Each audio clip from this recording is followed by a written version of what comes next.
દઈશ। તો ચાલો મિત્રો શરૂઆત કરીએ। જો અહીંયા મિત્રો તમને ખબર છે કે આ 5 વિકલ્પ હોય, એમાંથી કયો વિકલ્પ ક્યારે ટીક કરવો એ હું તમને સમજાવું છું। જો મિત્રો આ 5 ઉદાહરણ મેં જ બનાવેલા છે, તો એની સમજૂતી પણ મેં તમને આપી દીધેલી છે। આ સમજૂતી વાંચી લેશો તો પણ તમને સમજાઈ જશે। અને ડેટા સફિશિયન્સી તમારે શીખવું હોય તો રીડિંગના બધા ચેપ્ટરનું તમને પ્રાથમિક નોલેજ હોવું પડે, તો જ તમે આ પ્રશ્ન સોલ્વ કરી શકશો। તો આ સમજૂતી તમે વાંચી લીજો, આ બધા પ્રશ્ન પણ તમે વાંચી લીજો। હવે જુઓ મિત્રો, હું ડાયરેક્ટ તમને આ શીખવાડું છું કે ક્યારે કયો ઓપ્શન ટીક કરવો। ટૂંકમાં જુઓ, અહીંયા મિત્રો જે એણે પ્રશ્ન પૂછેલો હોય ને એનો જવાબ જરા પણ મેટર કરતો નથી। જેમ કે એણે પૂછ્યું હોય જીની સામે કોણ બેઠું છે, તો જીની સામે એ બેઠો હોય, બી બેઠો હોય, કાંઈ લેવા દેવા નથી। કોઈ પણ જવાબ આવે એની સાથે લેવા દેવા નથી, પરંતુ તમે કયા કથનનો ઉપયોગ કરીને જવાબ લાવો ને એની સાથે લેવા દેવા છે। તો જુઓ મિત્રો, જ્યારે તમે કથન 1નું સોલ્યુશન કરો ત્યારે કથન 2નો કોઈ રોલ નથી। એવી જ રીતે જ્યારે કથન 2નું સોલ્યુશન કરો ત્યારે કથન 1નો એકેય રોલ નથી। તો તમે કથન 1ને સોલ્વ કર્યું અને તમને જો જવાબ મળી જાય છે, જ્યારે કથન 2ને સોલ્વ કર્યું અને તમને જવાબ મળતો નથી, તો કહેવાય કે એકલું કથન 1 પર્યાપ્ત છે, જ્યારે કથન 2 પર્યાપ્ત નથી। એવી જ રીતે મિત્રો, જ્યારે તમે કથન 1 સોલ્વ કરો અને એની ઉપરથી જવાબ ન મળે, કથન 2 ઉપરથી જવાબ મળે, ત્યારે તમે ટીક કરશો એકલું કથન 1 પર્યાપ્ત નથી, જ્યારે એકલું કથન 2 પર્યાપ્ત છે। એવી જ રીતે મિત્રો, જ્યારે તમે કથન નંબર 1 સોલ્વ કરો ત્યારે ફરીથી કહું છું કે કથન નંબર 2નું કશું મહત્વ નથી, અને કથન નંબર 2 સોલ્વ કરો ત્યારે કથન નંબર 1નું મહત્વ નથી। તો કથન નંબર 1નું સોલ્વ કરો અને જવાબ સાચો આવે એટલે કે જવાબ મળી જાય છે, કથન નંબર 2નું સોલ્વ કરો અને જવાબ મળી જાય ત્યારે મિત્રો આપણે બંને ઓપ્શન ટીક કરીશું નહીં। મોટા ભાગના મિત્રો અહીંયા ભૂલ કરે છે કે બંને સાચા તો લખી નાખે બંને, પરંતુ મિત્રો બંને આવશે નહીં। કાં તો કથન 1 અથવા તો કથન 2 પર્યાપ્ત છે એવો સાચો જવાબ આવશે। કઈ રીતે? જો હું તમને સમજાવું। માની લો કે તમે અત્યારે સીસી મેન્સની તૈયારી કરો છો અને તમે ગામમાં પૂછ્યું કે ભાઈ મારે સીસી મેન્સ પાસ કરવી છે તો શું કરવું? તો તમને એક જ જણાએ રિવ્યુ આપ્યો કે યુવરાજ સરના ઓફલાઈન તું લેક્ચર જોઈ લે, ઓફલાઈન લેક્ચરમાં જોડાઈ જા। હવે મિત્રો તમને એક રિવ્યુ કેવો મળ્યો કે યુવરાજ સરના ઓફલાઈન લેક્ચરમાં જોડાઈ જાઓ। હવે તમે બીજા વ્યક્તિને કહ્યું કે મારે સીસી મેન્સ પાસ કરવી છે, એટલે બીજાએ કીધું કે એક કામ કરતું, યુવરાજ સર આરંભ વિદ્યાપીઠમાં ઓનલાઈન લેક્ચર લે છે, તો તું એક કામ કર, ઓનલાઈન લેક્ચરમાં જોડાઈ જા। તો હવે બીજો ઓપ્શન આવ્યો ઓનલાઈન। હવે મિત્રો તમે બંને કર્યું, ઓફલાઈન લેક્ચર પણ ભર્યા અને ઓનલાઈન લેક્ચર પણ ભર્યા, અને એનું પરિણામ એ આવ્યું કે તમે સીસી મેન્સની પરીક્ષા પાસ કરી અને સરકારી નોકરીમાં લાગી ગયા। તો હવે તમે બીજાને મિત્રો શું કહેશો? બંને કરો એમ કહેશો કે તમે એમ કહેશો કે કાં તો યુવરાજ સરના ઓફલાઈન લેક્ચરમાં જોડા, કાં તો યુવરાજ સરના ઓનલાઈન લેક્ચરમાં જોડા। તમે એમ નહીં કહો કે તું બંને કર, ઓફલાઈનમાં જોડા અને ઓનલાઈનમાં જોડા, એટલે કે મિત્રો અહીંયા બંને આવશે નહીં। જ્યારે બંને સાચા હોય તો કાં તો કથન 1 અથવા તો કથન 2 પર્યાપ્ત છે। આવી રીતે મિત્રો આ ખાસ યાદ રાખજો। હવે જુઓ મિત્રો, જ્યારે કથન નંબર 1 ઉપરથી પણ ઉકેલ ન મળે અને કથન નંબર 2 ઉપરથી પણ ઉકેલ ન મળે, ત્યારે તમારે શું કરવાનું મિત્રો? બંનેને ભેગા કરીને જવાબ મેળવવાનો। હવે તમે મિત્રો બંનેને ભેગા કરો અને જો જવાબ મળે તો તમારે કહેવાનું કે બંને કથન 1 અને 2 એક સાથે આવશ્યક છે। જેમ કે ઉદાહરણ આપીને સમજાવું। માની લો કે તમે સીસી મેન્સની તૈયારી કરો છો અને તમને પહેલો ઓપ્શન હું આપું છું કે તમારે ઓનલાઈન લેક્ચર ભરવાના, અને તમે પૂછ્યું કે સીસી મેન્સ પાસ કરવી છે તો બીજું સાહેબ શું કરવાનું? એટલે મેં કહ્યું બીજું હું જે આ અસાઇનમેન્ટ આપું ને એ અસાઇનમેન્ટ સોલ્વ કરવાના। તો હવે મિત્રો તમે ખાલી ઓનલાઈન લેક્ચર જોશો તો પાસ નહીં થાવ, ખાલી અસાઇનમેન્ટ કરશો તો પણ પાસ નહીં થાવ, પરંતુ જો તમે આ બંનેને ભેગા કરીને જો સોલ્વ કરશો તો શું થશે? લેક્ચર પણ ભરશો અને અસાઇનમેન્ટ પણ સોલ્વ કરશો તો શું થશે મિત્રો? કે તમારું પરીક્ષામાં સિલેક્શન થઈ જશે। તો જો ખાલી ઓનલાઈન લેક્ચર ભર્યા તો પાસ ન થયા, ખાલી અસાઇનમેન્ટ કર્યા તો પાસ ન થયા, પરંતુ 2 કર્યું તો તમે પાસ થઈ ગયા। તો શું કહેવાય? બંને કથન 1 અને 2 એક સાથે આવશ્યક છે। એવી જ રીતે મિત્રો, જો તમે કથન 1 અને કથન 2 ન ઉકેલાય, બંનેને ભેગા કર્યો અને છતાં પણ જવાબ ન મળે, તો તમારે જવાબ ટીક કરવાનો કે ના તો કથન 1 ના તો કથન 2 પ્રશ્નનો જવાબ આપવા માટે પર્યાપ્ત છે. એની માટે મિત્રો મેં આ બધા ઉદાહરણ તમને લીધેલા છે, એ બધા એક વખત તમે વાંચી લીજો. તો હવે મિત્રો હું શરૂઆત કરું છું. જો પહેલો પ્રશ્ન છે, 10 ખુરશીઓની કુલ કિંમત શું થશે? દરેક ખુરશીની કિંમત સમાન છે. તો આ મિત્રો વિધાન છે, એની ઉપરથી કથન આપેલા છે. મારે કથન નંબર 1 નું હું સોલ્યુશન કરું છું. યાદ રાખજો મિત્રો, જ્યારે તમે કથન નંબર 1 નું સોલ્વ કરો ત્યારે કથન નંબર 2 નો કોઈ રોલ નથી. તો દરેક ખુરશીની કિંમતનો ચોથો ભાગ 140 રૂપિયા છે. તો ચોથો ભાગ એટલે મિત્રો કેટલું થાય? ટકામાં વાત કરવી હોય તો 100% હોય એ આખા કહેવાય, તો એનો ચોથો ભાગ એટલે કે 25%. તો 25%ની કિંમત તમને આપેલી છે કેટલી? 140 રૂપિયા. તો કોઈ પણ વસ્તુ પોતાની 100% હોય તો 100%ની કિંમત કેટલી? તો 100 ગુણ્યા 140 છેદમાં 25. તો હવે મિત્રો આ છેદ ઉડાડો. 25 ચોકું 100 અને 14 ચોકું 56, 560. તો આ મિત્રો મને એક ખુરશીની કિંમત મળી.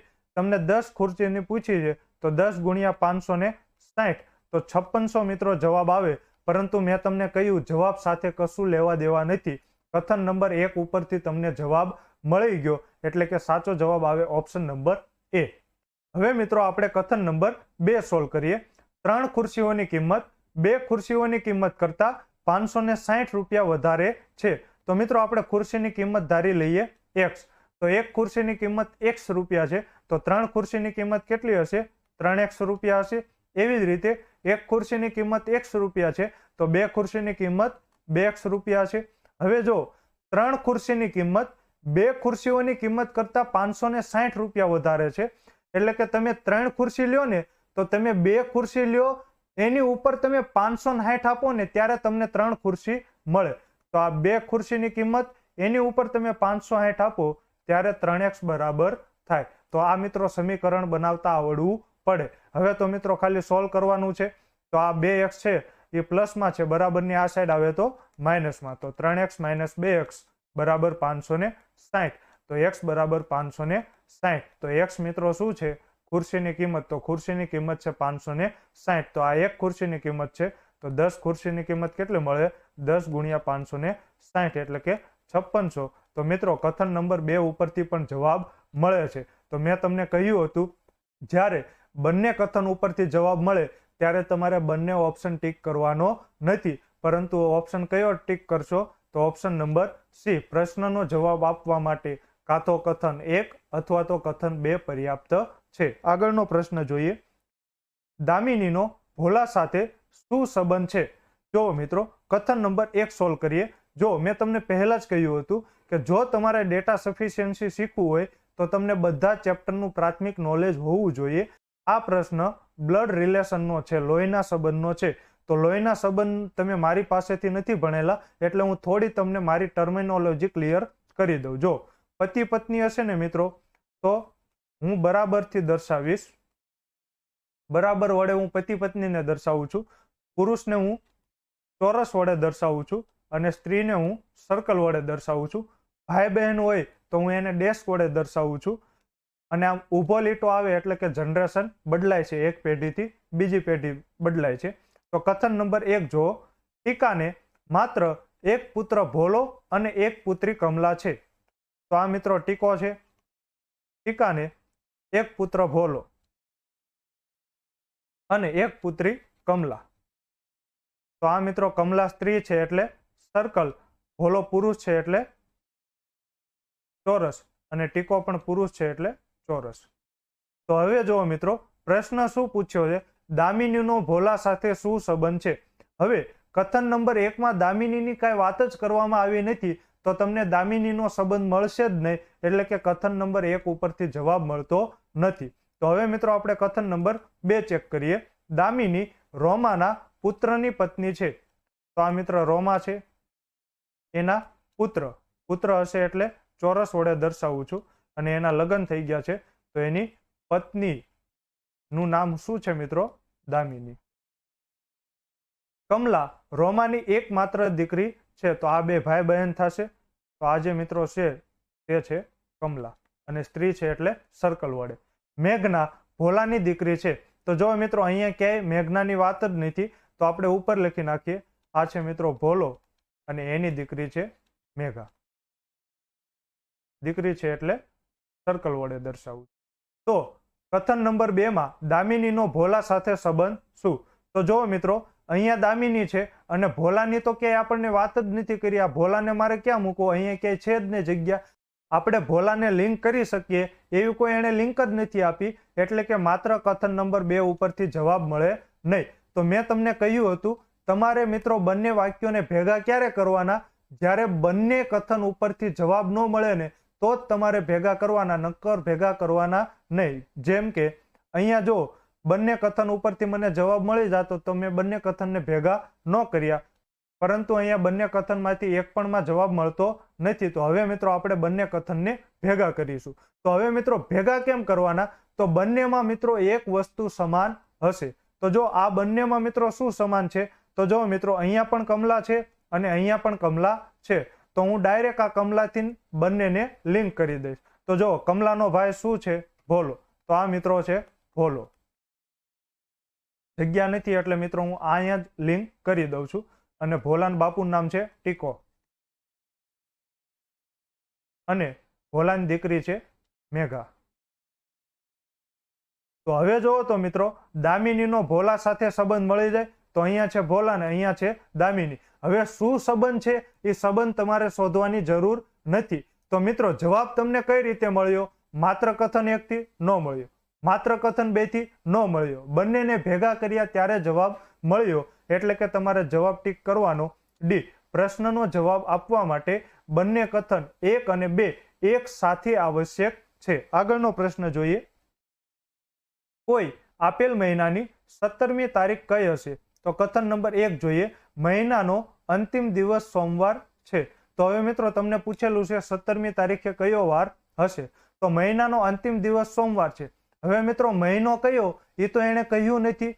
જો ફેબ્રુઆરી હોય તો 28 દિવસ હોય, લીપ વર્ષ હોય તો ફેબ્રુઆરીમાં 29 દિવસ હોય, નહીતર 30 દિવસનો પણ મહિનો હોય, 31 દિવસનો પણ મહિનો હોય.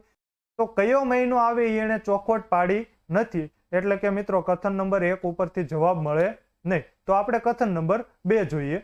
મહિનાનો બીજો શનિવાર 12 તારીખે છે. એટલે કે 12 તારીખે મિત્રો શું છે? શનિવાર. તો 13 તારીખે શું હોય મિત્રો? રવિવાર. 14 તારીખે સોમવાર, 15 તારીખે મંગળવાર, 16 તારીખે બુધવાર અને 17 તારીખે ગુરુવાર. એટલે કે મિત્રો કથન નંબર 2 ઉપરથી જવાબ મળી જાય છે. હવે મિત્રો આપણે આ બંનેને ભેગા કરીશું. તો આ બંનેને ભેગા નહીં કરીએ. કેમ? બંનેને ભેગા ક્યારે કરવાના? જો બંનેમાંથી એક પણમાં જવાબ મળતો ન હોય તો ભેગા કરવાના. પરંતુ અહીંયા મિત્રો બીજામાંથી જવાબ મળી જાય છે એટલે આપણે જવાબ ટીક કરીશું ઓપ્શન નંબર બી. એકલું કથન 2 પ્રશ્નનો જવાબ આપવા માટે પર્યાપ્ત છે.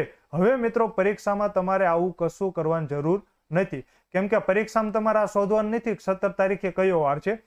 તમારે તો માત્ર ને માત્ર અહીંથી ખબર પડી જાય કે 12 તારીખે શનિવાર છે તો 17 તારીખનો વાર ખબર પડી જાય એટલે આ ડાયરેક્ટ ટીક કરીને આવતું રહેવાનું. આગળનો પ્રશ્ન જોઈએ. સુજાતાનો જન્મદિવસ કયા દિવસે છે? તો કથન નંબર 1. ટોમને બરાબર યાદ છે કે તેનો જન્મદિવસ મંગળવાર પછી પરંતુ શનિવાર પહેલા આવે છે. તો મંગળવાર પછી મિત્રો કયો વાર આવે? બુધવાર, ગુરુવાર અને શનિવાર પહેલા એટલે ક્યાં સુધી જવાનું છે? શુક્રવાર સુધી જવાનું છે. અનુને બરાબર યાદ છે કે તેનો જન્મદિવસ ગુરુવારથી પહેલા પરંતુ સોમવાર પછી આવે છે. તો જો મિત્રો કથન નંબર 1 ઉપરથી તમને જન્મદિવસ ખબર પડ્યો તો ન પડ્યો, કેમ કે 3 દિવસ મળે છે, બુધ, ગુરુ, શુક્ર. તો એનો જન્મ કયા વારે થયો હશે તે તમે પાકું કહી શકો નહીં. એટલે કે પ્રથમ કથન ઉપરથી ખબર પડતી નથી. હવે ગુરુવારથી પહેલા પરંતુ સોમવાર પછી, તો સોમવાર પછી કયો વાર આવે? મંગળ. અને ગુરુવાર પહેલા કયો આવે? બુધવાર. તો કથન 2 ઉપરથી મિત્રો તમે કહી શકો? તો હજી કથન 2 ઉપરથી પણ પાકું ન કહી શકો, કેમ કે કથન 2 માં પણ 2 વાર આવે છે, મંગળવાર અને બુધવાર. મેં તમને કહ્યું ને કે જ્યારે કથન 2 સોલ્વ કરો ત્યારે કથન 1 નું કશું મહત્વ નથી. તો અહીંયા પણ મિત્રો 2 જવાબ આવે છે, એટલે કે કથન નંબર 2 ઉપરથી પણ તમે સોલ્વ કરી શકો નહીં. તો જ્યારે મિત્રો બંને કથનમાંથી એક પણ કથન ઉપરથી તમે સોલ્વ ન કરી શકો ત્યારે આપણે શું કરીએ છીએ? બંનેને ભેગા કરીએ છીએ. તો અહીંયા મિત્રો તમે બંને કથનને ભેગા કરો તો તમને એક વાર દેખાય છે. કયો વાર સમાન છે? બુધવાર. તો મિત્રો સુજાતાનો જન્મદિવસ કયા વારે હશે? તો બુધવારે હશે. તો મિત્રો અહીંયા સાચો જવાબ શું આવે? Option number D. પ્રશ્નનો જવાબ આપવા માટે બંને કથન 1 અને 2 એક સાથે આવશ્યક છે. આગળનો પ્રશ્ન જોઈએ. સમિતા, તાન્યા અને રેખામાં સૌથી નાનું કોણ છે? તો કથન નંબર 1 જોઈએ. સમિતા રેખાથી ઊંચી છે. તો આ મિત્રો રેખા છે અને રેખાથી ઊંચી સમિતા છે. રેખા તાન્યાથી નાની છે. તો મિત્રો રેખા કરતા મોટું કોણ છે? તાન્યા. હવે તમને પૂછેલું છે સૌથી નાનામાં નાનું કોણ? તો હવે મિત્રો આ 3 નામમાંથી જોવો તો સૌથી નાનામાં નાનું કોણ છે? તો ખબર પડી જાય કે સૌથી નાનામાં નાની રેખા છે. એટલે કે કથન નંબર 1 ઉપરથી જવાબ મળી જાય છે. હવે મિત્રો આપણે કથન નંબર 2 ચેક કરીએ. રેખા સુરભીથી નાની છે. તો આ મિત્રો સુરભી છે. સુરભીથી નાની રેખા છે. સુરભી સમિતાથી ઊંચી છે. તો આ મિત્રો સુરભી છે એ સમિતાથી ઊંચી છે. તાન્યા સુરભીથી નાની છે. તો સુરભીથી મિત્રો તાન્યા નાની છે. પરંતુ મિત્રો આપણને એ ખબર નથી કે સમિતા કરતા મોટી છે કે રેખા કરતા મોટી છે. તો મિત્રો તાન્યા અહીંયા ક્યાંક આવશે. હવે ક્યાં આવશે તે પાકું કહી શકીએ નહીં. તો તમને એ જ પૂછેલું છે કે સૌથી નાનું કોણ છે? તો તે તમે મિત્રો નક્કી કરી શકો નહીં. એટલે કે કથન નંબર 2 ઉપરથી જવાબ મળતો નથી. તો અહીંયા મિત્રો સાચો જવાબ આવે ઓપ્શન નંબર એ. એકલું કથન એક પ્રશ્નનો જવાબ આપવા માટે પર્યાપ્ત છે. આગળનો પ્રશ્ન જોઈએ. 6 વ્યક્તિઓ કે એમ એન પી ક્યુ અને આર ગોળાકાર ટેબલ ફરતે કેન્દ્રાભિમુખ બેઠા છે. તો કેન્દ્રાભિમુખનો અર્થ થાય છે કેન્દ્રની તરફ જોઈને બેઠા છે. કેની તરત જમણી બાજુ કોણ છે? તો મેં મિત્રો તમને કહ્યું કે ડેટા સફિશિયન્સી ચેપ્ટર શીખવું હોય તો તમને બધા ચેપ્ટરનું પ્રાથમિક નોલેજ હોવું જોઈએ. તો આ સિટિંગ એરેન્જમેન્ટનો ક્વેશ્ચન છે. તો તમે મારી પાસેથી ભણેલા નથી એટલે થોડુંક હું તમને ક્લિયર કરી દઉં. આપણે મિત્રો જેની પાછળ નોની નું ના હોય ને એને મિત્રો આપણે સૌથી પહેલા બેસાડીશું. અને જમણી બાજુ કહે, જો આ મિત્રો કેન્દ્ર તરફ મુખ રાખીને બેઠા છે બધા, તો આનું મિત્રો જો મુખ કઈ દિશામાં છે? કેન્દ્ર તરફ. તો આનો જમણો હાથ કયો થાય મિત્રો? આ એનો જમણો હાથ થાય. જો આ એનો જમણો હાથ અને આ એનો ડાબો હાથ. તો તમને એમ કે જમણી બાજુ. તો જમણી બાજુ એટલે મિત્રો તમારે શું લેવાનું? Anti clockwise. કેમ કે જો આ એનો જમણો હાથ થયો તો જમણો હાથ એટલે આ રીતે થશે. તો આ એન્ટી ક્લોકવાઇઝ છે. અને આ છે મિત્રો એનો ડાબો હાથ. તો ડાબો હાથ એટલે ક્લોકવાઇઝ. તો તમને એમ પૂછે કે ડાબી બાજુ, તો તમારે લેવાનું ક્લોકવાઇઝ. અને જમણી બાજુ પૂછે તો એન્ટી ક્લોકવાઇઝ. તો જો મિત્રો આપણે કથન નંબર 1 ને સોલ્વ કરીએ. કે એમની ડાબી બાજુ ત્રીજા સ્થાને બેઠો છે. તો કોની પાછળ નોની નુના છે? તો એમની પાછળ નોની નુના છે. તો આપણે સૌથી પહેલા એમને મિત્રો અહીંયા નીચે બેસાડીશું. એમની ડાબી બાજુ ત્રીજા સ્થાને કે બેઠો છે. તો ડાબી એટલે ક્લોકવાઇઝ. તો અહીંયા મિત્રો જો આ પહેલું સ્થાન, આ બીજું સ્થાન અને આ ત્રીજું સ્થાન. તો અહીંયા મિત્રો કોણ બેઠું છે? કે અને એન વચ્ચે માત્ર એક વ્યક્તિ બેઠો છે. તો જો મિત્રો એન અહીંયા પણ હોઈ શકે અને એન અહીંયા પણ હોઈ શકે. જો અહીંયા પણ એક વ્યક્તિ બેઠો છે વચ્ચે અને અહીંયા પણ એક વ્યક્તિ બેઠો છે. હવે રકમમાં એણે કહ્યું છે આર એન ની તરત ડાબી બાજુ બેઠો છે. તો ડાબી બાજુ એટલે મિત્રો ક્લોકવાઇઝ. તો એન ની ડાબી બાજુ એટલે એન ની ક્લોકવાઇઝ મિત્રો કોણ બેઠેલું છે? આર. હવે જો મિત્રો તમે એન અહીંયા મૂકો, હું પેનનો કલર ચેન્જ કરું છું. જો તમે એન અહીંયા મૂકો તો ડાબી બાજુ એટલે ક્લોકવાઇઝ. તો અહીંયા મિત્રો કોણ હોવું પડે? આર. પરંતુ અહીંયા મિત્રો કોણ છે? આર. એટલે કે એન અહીંયા આવે નહીં. તો ફરજિયાત મિત્રો એન ક્યાં આવશે? અહીંયા. તો એની ડાબી બાજુ એટલે કે ક્લોકવાઇઝ આ દિશામાં થાય. તો અહીંયા મિત્રો કોણ બેઠેલો હશે? આર. તો હવે બાકી કોણ રહ્યું? કે આવી ગયો, એમ આવી ગયો, એન આવી ગયો, પી અને ક્યુ બાકી રહ્યો. તો એનું મિત્રો આપણે સ્થાન નક્કી કરી શકીએ નહીં. પી અને ક્યુ ગમે ત્યાં હોઈ શકે. તો તમને પૂછેલું છે કેની તરત જમણી બાજુ કોણ છે? તો જમણી એટલે એન્ટી ક્લોકવાઇઝ. તો કેની તરત એન્ટી ક્લોકવાઇઝ કોણ છે મિત્રો? તો જવાબ આવે આર. પરંતુ મિત્રો આપણે જવાબથી મતલબ નથી. કયા ડેટાથી આપણને જવાબ મળ્યો? તો તો આપણને કથન નંબર 1 ઉપરથી જવાબ મળ્યો. હવે મિત્રો આપણે કથન નંબર 2 ચેક કરીએ. જો કે ક્યુની જમણી બાજુ બીજા સ્થાને બેઠો છે, તો કોની પાછળ મિત્રો નોની નુના છે? તો ક્યુની પાછળ. તો ક્યુને આપણે નીચે બેસાડીશું. જમણી એટલે એન્ટી ક્લોકવાઇઝ. તો આ મિત્રો પ્રથમ સ્થાન અને આ બીજું સ્થાન. તો કે મિત્રો અહીંયા બેઠેલો છે. કે અને એમ વચ્ચે માત્ર 2 વ્યક્તિ બેઠા છે. તો જો મિત્રો જ્યારે આવું કે ને માત્ર 2 વ્યક્તિ બેઠા છે ત્યારે એ બે સામ સામે થાય. જો કે આ એક વ્યક્તિ આ બીજો વ્યક્તિ છોડીને, તો એમ મિત્રો અહીંયા બેસશે. એવી જ રીતે અહીંયાથી તમે ચેક કરો. જો આ પ્રથમ વ્યક્તિ અને આ બીજો વ્યક્તિ. તો જો કે અને એમ સામ સામે થયા. જો આ બાજુ પણ 2 વ્યક્તિ વચ્ચે બેઠા છે, આ બાજુ પણ 2 વ્યક્તિ વચ્ચે બેઠા છે. પી આર ની ડાબી બાજુ બીજા સ્થાને બેઠેલો છે. તો હવે મિત્રો હું આર ને ક્યાં મૂકું? તો માની લો કે હું પેન ચેન્જ કરીને દર્શાવું છું. જો હું માની લો કે મિત્રો આર ને અહીંયા મૂકું, તો ડાબી બાજુ, આર ની ડાબી બાજુ એટલે ક્લોકવાઇઝ આ રીતે થાય મિત્રો. તો આર ની ક્લોકવાઇઝ એટલે કે અહીંયા મિત્રો તો કોણ આવે? આર ની ડાબી બાજુ બીજા સ્થાને પી બેઠો છે. તો અહીંયા મિત્રો જો આ ક્લોકવાઇઝ પ્રથમ સ્થાન અને આ દ્વિતીય સ્થાન. તો અહીંયા મિત્રો કોણ આવવું પડે? પી. પરંતુ અહીંયા મિત્રો કોણ છે? કે.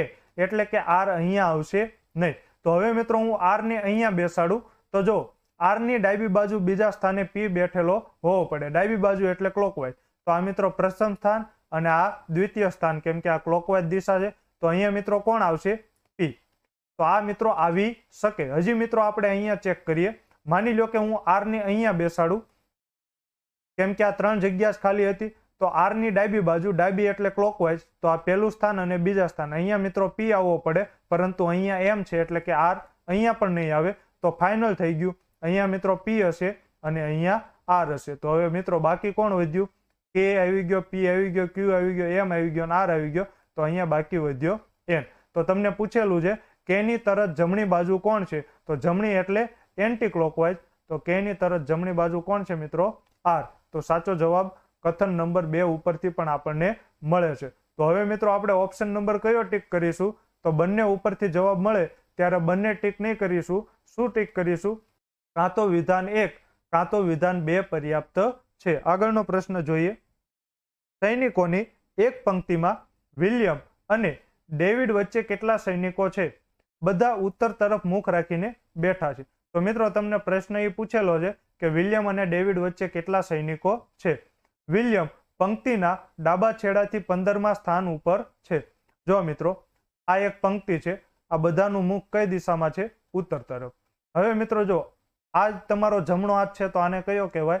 જમણો છેડો. એવી જ રીતે મિત્રો તમારો ડાબો હાથ કયો છે? તો આ તમારો ડાબો હાથ છે, તો આ તમારો થાય ડાબો છેડો. તો વિલિયમ પંક્તિના ડાબા છેડાથી 15મા સ્થાન ઉપર છે. તો માની લ્યો મિત્રો આ વિલિયમ છે, કેમ કે આ ડાબા છેડાથી 15મા સ્થાન ઉપર છે. તો આ વિલિયમ છે. તો હવે કથન 1 ઉપરથી મિત્રો તમને એ ખબર પડશે કે વિલિયમ અને ડેવિડ વચ્ચે કેટલા સૈનિકો છે. તો કથન નંબર 1 માં ડેવિડની ક્યાંય વાત જ થઈ નથી, એટલે કે કથન નંબર 1 ઉપરથી ખબર પડશે નહીં. તો આ કથન નંબર 1. હવે મિત્રો આપણે કથન નંબર 2 જોઈએ. ડેવિડ પંક્તિની બરાબર વચ્ચે છે. તો અહીંયા મિત્રો જો આ પંક્તિ છે, તો બરાબર વચ્ચે એટલે એક્ઝેક્ટ અહીંયા થાય. તો અહીંયા મિત્રો ડેવિડ છે અને તેની જમણી બાજુ 10 સૈનિક છે. તો ડેવિડનું મુખ ઉત્તર દિશામાં છે, તો એનો મિત્રો જમણો હાથ આ દિશામાં હશે. તો એની જમણી બાજુ આ થાય અને ડાબી બાજુ આ થાય. તો એની જમણી બાજુ 10 સૈનિક છે. તો અહીંયા મિત્રો જો વિલિયમની ક્યાંય વાત જ કરવામાં નથી આવી. તો વિલિયમ અને ડેવિડ વચ્ચે કેટલા સૈનિકો છે તે નક્કી કરી શકાય નહીં, એટલે કે કથન નંબર 2 ઉપરથી પણ જવાબ મળશે નહીં. તો હવે મિત્રો જ્યારે બંને ઉપરથી જવાબ ન મળે ત્યારે શું કરવાનું? બંનેને ભેગા કરવાના. ખાસ યાદ રાખજો મિત્રો, જો બંને ઉપરથી જવાબ ન મળે ને તો જ તમારે ભેગા કરવાના, નહીતર ભેગા કરવાની જરૂર નથી. તો હવે મિત્રો હું બંનેને ભેગા કરું છું. તો આ મિત્રો હું બંનેને ભેગા કરું છું. જો તો કથન નંબર 2 માં શું કહ્યું છે મિત્રો? ડેવિડ પંક્તિની બરાબર વચ્ચે છે. એટલે મિત્રો ડેવિડ અહીંયા હશે અને એની જમણી બાજુ 10 સૈનિક છે. તો અહીંયા મિત્રો 10 સૈનિક હોય તો બરાબર વચ્ચે છે, તો આ બાજુ પણ 10 સૈનિક હશે. હવે કથન નંબર 1 માં કહ્યું છે કે વિલિયમ પંક્તિના ડાબા છેડાથી 15મા સ્થાન ઉપર છે. તો જો મિત્રો 10 સૈનિકો અહીંયા, આ ડેવિડ છે એ 11મો સૈનિક, પછી 12મો સૈનિક, 13મો સૈનિક, 14મો સૈનિક અને 15મો સૈનિક કોણ છે મિત્રો? વિલિયમ. કેમ કે ડાબા છેડાથી એણે કીધું છે અને આ બરાબર વચ્ચે છે એટલે 10 આ બાજુ છે તો 10 આ બાજુ પણ હશે. અને 11મો ડેવિડ, 12, 13, 14 અને 15મો વિલિયમ. તો વિલિયમ અને ડેવિડ વચ્ચે કેટલા સૈનિકો છે? 1, 2 અને 3 સૈનિકો છે. તો મિત્રો જવાબ મળી ગયો? તો હા, જવાબ મળી ગયો. તો સાચો જવાબ થશે મિત્રો ઓપ્શન નંબર ડી. પ્રશ્નનો જવાબ આપવા માટે બંને કથન 1 અને 2 એક સાથે આવશ્યક છે. આગળનો પ્રશ્ન જોઈએ. 4 વ્યક્તિઓ A, B, C અને D એક સીધી પંક્તિમાં દક્ષિણ તરફ મુખ રાખીને બેઠા છે. જમણા છેડા પર કોણ બેઠેલું છે? કથન નંબર 1 સોલ્વ કરીએ. B અને D વચ્ચે માત્ર 2 વ્યક્તિ બેઠા છે. તો માની લો મિત્રો B અહીંયા બેઠો છે અને D અહીંયા બેઠો છે. તો જો 2 વ્યક્તિ બેઠા છે. પરંતુ મિત્રો હવે જરૂરી એવું થોડું છે કે B અહીંયા જ હોય D અહીંયા જ હોય. એવું પણ બની શકે કે D અહીંયા બેઠો હોય અને B અહીંયા બેઠો હોય. તોય જો બંને વચ્ચે તો 2 જ વ્યક્તિ છે. હવે A B ની તરફ ડાબી બાજુ બેઠો છે. હવે જો મિત્રો આ બધાનું મુખ કઈ દિશામાં છે? દક્ષિણ દિશામાં. તો દક્ષિણ દિશામાં મુખ હોય તો તમારો ડાબો હાથ કયો થાય? આ થાય. અને જમણો હાથ કયો થાય મિત્રો? આ થાય. તો B ની તરફ ડાબી બાજુ કોણ બેઠો છે મિત્રો? A. તો અહીંયા જો મિત્રો B ની ડાબી બાજુ આ સાઈડ થાય. તો અહીંયા મિત્રો જો આ સાઈડ કોઈ બેહી શકે જ નહીં, એટલે કે B અહીંયા નહીં હોય. B ફરજિયાત મિત્રો ક્યાં હશે? અહીંયા જ હશે. તો હવે મિત્રો B ની ડાબી બાજુ કોણ બેઠું છે? A. તો A અહીંયા આવશે. ટોટલ 4 વ્યક્તિ છે તો હવે બાકી કોણ રહ્યું? C. તો C અહીંયા આવશે. તો તમને પૂછ્યું છે જમણા છેડા પર કોણ બેઠું છે? તો જમણા છેડા ઉપર D બેઠો છે. એટલે કે સાચો જવાબ મિત્રો કથન નંબર 1 ઉપરથી મળે છે. હવે મિત્રો આપણે કથન નંબર 2 લઈએ. B અને C વચ્ચે માત્ર એક વ્યક્તિ બેઠો છે. તો જો મિત્રો હું B અને C ને અહીંયા પણ બેસાડી શકું અને હું B અને C ને અહીંયા પણ બેસાડી શકું. તો પણ વચ્ચે એક થશે, અહીંયા પણ વચ્ચે એક થશે. તો તમે પાકું કહી શકો નહીં. અને B અને C ના સ્થાન પણ અરસપરસ કરી શકો. A C ની તરત જમણી બાજુ બેઠો છે. તો જો મિત્રો C ની તરત જમણી બાજુ, તો અહીંયા મિત્રો A બેઠો છે. એવી જ રીતે જો C અહીંયા હોય તો એની જમણી બાજુ થાય આ. તો અહીંયા જો મિત્રો તમે પાકું કહી શકો નહીં. ઘણા બધા ચાન્સ બને છે અને હજી મિત્રો 2 શક્યતા બની શકે. એટલે કે તમે પાકું કહી શકો નહીં. તો કથન નંબર 2 ઉપરથી જવાબ મળતો નથી. તો સાચો જવાબ આવે ઓપ્શન નંબર A. એકલું કથન 1 પ્રશ્નનો જવાબ આપવા માટે પર્યાપ્ત છે, જ્યારે કથન નંબર 2 પર્યાપ્ત નથી. આગળનો પ્રશ્ન જોઈએ. P, Q, R, S, T, U અને V 7 વ્યક્તિ એક પંક્તિમાં ઊભા છે અને બધા ઉત્તરાભિમુખ ઊભા છે. એટલે કે ઉત્તર દિશામાં મુખ રાખીને ઊભા છે. જરૂરી નથી કે આ જ ક્રમમાં હોય. T ની જમણી બાજુ બીજા સ્થાન પર કોણ ઊભું છે? તો મિત્રો કથન નંબર 1 થી ટ્રાય કરીએ. U જમણા છેડાથી ત્રીજા સ્થાન ઉપર છે.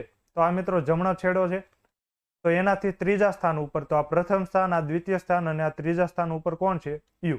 અને R ની ડાબી બાજુ બીજા સ્થાને છે. તો આ જે મિત્રો અને વપરાણું છે ને, તો આ યાદ રાખજો. અને વપરાય ને મિત્રો એ પ્રથમ જે હોય ને એની માટે વપરાણું હોય, અને જે વપરાય ને એ બીજી વખત જેનો ઉલ્લેખ થયો હોય ને એની માટે વપરાણું હોય. જેમ કે U જમણા છેડાથી ત્રીજા સ્થાન ઉપર અને R ની ડાબી બાજુ બીજા સ્થાન ઉપર છે. તો આને છે U માટે વપરાણું છે. U R ની ડાબી બાજુ બીજા સ્થાને છે. તો જો મિત્રો હું R ને ક્યાં મૂકું તો ડાબી બાજુ બીજા સ્થાને U આવે. તો હું R ને અહીંયા મૂકી શકું. તો આ મિત્રો ઉત્તર દિશામાં મુખ રાખીને ઊભો છે તો એની ડાબી બાજુ પ્રથમ અને બીજું, તો અહીંયા મિત્રો U આવે. એટલે કે R નો ક્રમ અહીંયા ન હોય. તો હું R ને અહીંયા મૂકું તો જો ડાબી બાજુ પહેલું સ્થાન અને ડાબી બાજુ બીજા સ્થાને કોણ આવી ગયું? U આવી ગયો.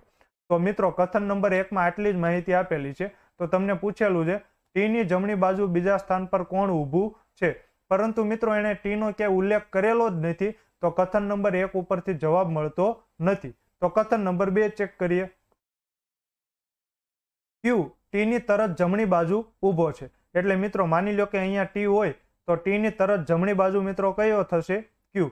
તો આ મિત્રો T ની જમણી બાજુ આ થાય તો અહીંયા Q હશે. Q P ની ડાબી બાજુ બીજા સ્થાન ઉપર છે. તો મિત્રો P ની ડાબી બાજુ બીજા સ્થાન ઉપર Q છે. તો મિત્રો અહીંયા જો T ની જમણી બાજુ બીજા સ્થાન ઉપર કોણ ઊભેલું છે? તો T ની જમણી બાજુ મિત્રો બીજા સ્થાન ઉપર કોણ ઊભું છે એ તમે કથન નંબર 2 ઉપરથી પણ નક્કી કરી શકતા નથી. તો મેં તમને કહ્યું હતું કે જ્યારે બંને કથન ઉપરથી તમે નક્કી ન કરી શકો ત્યારે તમારે બંને કથનને ભેગા કરવાના. તો હવે જોજો મિત્રો હું બંને કથનને ભેગા કરું છું. તો હવે મિત્રો અહીંયા તો યુ છે, અહીંયા આર છે. તો હવે હું ટી ક્યુ ને ક્યાં મૂકી શકું મિત્રો? તો જો અહીંયા હું ટી ક્યુ ગોઠવી શકું. તો હા, તો ક્યુ ના જમણી બાજુ મિત્રો બીજા સ્થાન ઉપર પી થવો પડે. તો અહીંયા જમણી બાજુ પહેલા સ્થાન અને જમણી બાજુ બીજા સ્થાન ઉપર અહીંયા મિત્રો પી આવશે. એવી જ રીતે મિત્રો હું ટી અને ક્યુ ને અહીંયા પણ મૂકી શકું, કેમ કે જો અહીંયા તો યુ આર પરમેનન્ટ ફિક્સ જ છે. જો અહીંયા હું પેન બદલાવું છું. અહીંયા તો જો મિત્રો યુ અને આર ફિક્સ જ છે. હવે મિત્રો હું ટી અને ક્યુ અહીંયા પણ મૂકી શકું ને? તો અહીંયા મિત્રો જો ક્યુ ના દ્વિતીય સ્થાન ઉપર જમણી બાજુ કોણ આવવું પડે? પી. તો ક્યુ ની જમણી બાજુ આ થાય, તો પ્રથમ સ્થાન અને બીજા સ્થાન ઉપર તો મિત્રો પી ક્યાં? અહીંયા આવશે. તો તમને પૂછેલું છે ટી ની જમણી બાજુ બીજા સ્થાન ઉપર કોણ ઊભું છે? તો આ પણ મિત્રો સાચું છે અને આ પણ સાચું છે. તો અહીંયા તમે જુઓ તો ટી ની જમણી બાજુ બીજા સ્થાન ઉપર કોણ છે? ક્યુ. અને અહીંયા તમે જુઓ તો ટી ની જમણી બાજુ બીજા સ્થાન ઉપર નક્કી કરી શકતા નથી. તો આ વખતે જુઓ મિત્રો તમે બંનેને ભેગા કર્યા છતાં પણ જવાબ આવ્યો નહીં. તો આપણે મિત્રો કયો ઓપ્શન ટીક કરીશું કે ના તો કથન 1 કે ના તો કથન 2 પ્રશ્નનો જવાબ આપવા માટે પર્યાપ્ત છે. જો તમને મારું સમજાવેલું સમજાતું હોય તો બે હાથ જોડીને તમને વિનંતી કરું છું, તમે કમલેશ સરને મારા રિવ્યુ આપજો કે હું કેવું ભણાવું છું. કોઈ પણ સારા કે ખરાબ ઇમ્પ્રુવમેન્ટ હોય તો મને પણ જણાવજો, તો હું પણ સુધારો કરીશ. અને જો સમજાતું હોય તો તમે વાત કરજો કે અમારે યુવરાજ સર પાસેથી રીડિંગ ભણવું છે. હું આખું રીડિંગ તમને આવી જ રીતે ભણાવીશ. આગળનો પ્રશ્ન જોઈએ. બે સમાંતર હરોળમાં 6 વ્યક્તિઓ બેઠી છે. પંક્તિ 1 માં જે, કે અને એલ ઉત્તર તરફ મોં કરીને બેઠા છે અને પંક્તિ 2 માં એફ, જી અને એચ દક્ષિણ તરફ મુખ કરીને બેઠા છે. તો આવી રીતે મિત્રો પંક્તિમાં 3 વ્યક્તિ બેઠેલા છે. એક ઉત્તર તરફ મુખ રાખી, એક દક્ષિણ તરફ મુખ રાખી. આ પંક્તિ નંબર 1 છે અને આ પંક્તિ નંબર 2 છે. તો અહીંયા મિત્રો જે, કે એલ છે અને અહીંયા એફ, જી, એચ છે. એક હરોળમાં બેઠેલી વ્યક્તિ બીજી હરોળમાં બેઠેલી વ્યક્તિ તરફ મુખ રાખીને બેસે છે. જેની સામે કોણ બેઠું છે? તો હવે મિત્રો જુઓ કથન નંબર 1. એચ નું મુખ કે તરફ છે. તો જુઓ મિત્રો આ એચ છે, એચ નું મુખ કે તરફ છે. એલ નું મુખ એચ ના તાત્કાલિક પાડોશી તરફ છે. તો જુઓ મિત્રો એચ નો પાડોશી આ થઈ શકે. તો આ એલ નું મુખ છે એ એચ ના તાત્કાલિક પાડોશી તરફ છે, એટલે કે મિત્રો અહીંયા એલ હશે. જો એચ ના તાત્કાલિક પાડોશી તરફ એલ નું મુખ છે. હવે મિત્રો આવું જરૂરી થોડું છે એચ નો પાડોશી તો આ પણ થાય. જો આ એચ છે અને એચ ની સામે કે છે.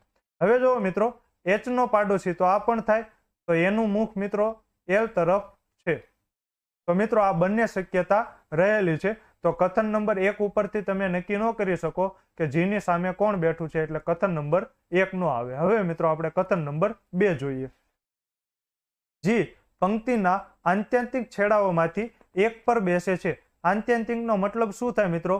કે કાં તો આ છેડા બાજુ બેસશે કાં તો આ છેડા પર બેસશે. જે એલ ની તરત ડાબી બાજુએ બેઠો છે, તો સૌથી પહેલા તો આપણે લખી નાખીએ કે જી છેડા ઉપર છે અને જે એલ ની તરત ડાબી બાજુએ બેઠેલો છે. તો આ મિત્રો એલ છે અને એલ નું મિત્રો મુખ કઈ દિશામાં છે? ઉત્તર તરફ. તો એની મિત્રો ડાબી બાજુ કઈ થાય? આ ડાબી બાજુ થાય. તો તરત ડાબી બાજુ એટલે કે અહીંયા મિત્રો જે બેઠેલો છે.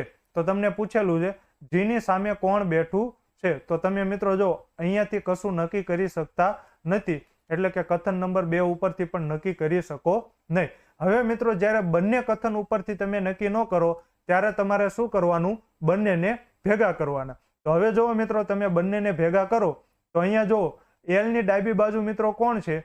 તો એલ ની ડાબી બાજુ જે છે. જ્યારે આ શક્યતામાં એલ ની ડાબી બાજુ કે છે, એટલે કે આ શક્યતા આવી શકે નહીં. તો હવે મિત્રો શક્યતા કઈ આવશે? આ જ આવશે. એચ ની સામે કોણ હશે? કે. અને એના પાડોશીનું મુખ આ રીતે હશે અને છેડા ઉપર મિત્રો કોણ હશે? જી. તો હવે અહીંયા કોણ બાકી રહ્યું? તો અહીંયા બાકી રહ્યું એફ અને અહીંયા મિત્રો એલ કે આવી ગયા, બાકી કોણ રહ્યું? જે. તો તમને પૂછેલું છે જીની સામે કોણ બેઠું હશે? તો જીની સામે જી બેઠેલો હશે. તો મિત્રો સાચો જવાબ શું આવે? કે ઓપ્શન નંબર ડી. પ્રશ્નનો જવાબ આપવા માટે બંને કથન 1 અને 2 એક સાથે આવશ્યક છે. આગળનો પ્રશ્ન જોઈએ. 6 વ્યક્તિઓ કે, એમ, એન, પી, ક્યુ અને આર કેન્દ્ર તરફ મુખ રાખીને ગોળ ટેબલની આસપાસ બેઠા છે. પી ની ડાબી બાજુએ બીજા સ્થાને કોણ બેસે છે? તો મિત્રો ડાબી બાજુ એટલે ક્લોકવાઇઝ અને જમણી બાજુ એટલે એન્ટી ક્લોકવાઇઝ.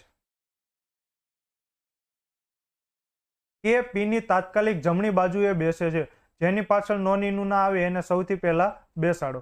પી ની ડાબી બાજુ સોરી મિત્રો પી ની તાત્કાલિક જમણી બાજુ એટલે એન્ટી ક્લોકવાઇઝ. તો અહીંયા મિત્રો કોણ બેસે છે? 1. આપણે કથન નંબર 1 સોલ્વ કરીએ છીએ. પી અને ક્યુ ની વચ્ચે માત્ર 2 જ લોકો બેસે છે. તો મેં તમને સમજાવેલું હતું જ્યારે આ રીતે વાત કરે ત્યારે બંને સામ સામે હોય. આર એમની જમણી બાજુએ બીજા સ્થાને બેસે છે. હવે જો મિત્રો હું પેન ચેન્જ કરીને કરું છું. આર એમની જમણી બાજુએ બીજા સ્થાને બેસે છે. માની લો કે હું એમને અહીંયા રાખું તો એમની જમણી બાજુ એટલે એન્ટી ક્લોકવાઇઝ. જમણી બાજુએ બીજા સ્થાને કોણ હોવું પડે? આર. તો આ મિત્રો એન્ટી ક્લોકવાઇઝ થાય. તો આ પ્રથમ સ્થાન અને આ બીજું સ્થાન. તો અહીંયા મિત્રો કોણ હશે? આર.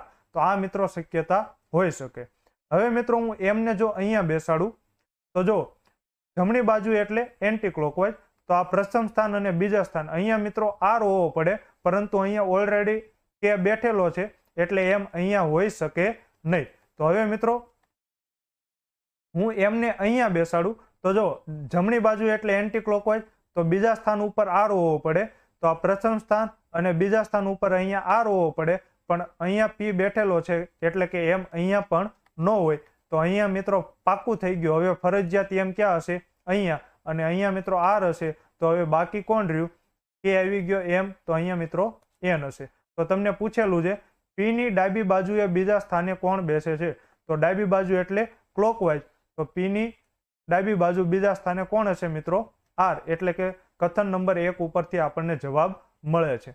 હવે મિત્રો આપણે કથન નંબર 2 નો ઉપયોગ કરીએ. એન અને એમ વચ્ચે ફક્ત 2 જ લોકો બેસે છે.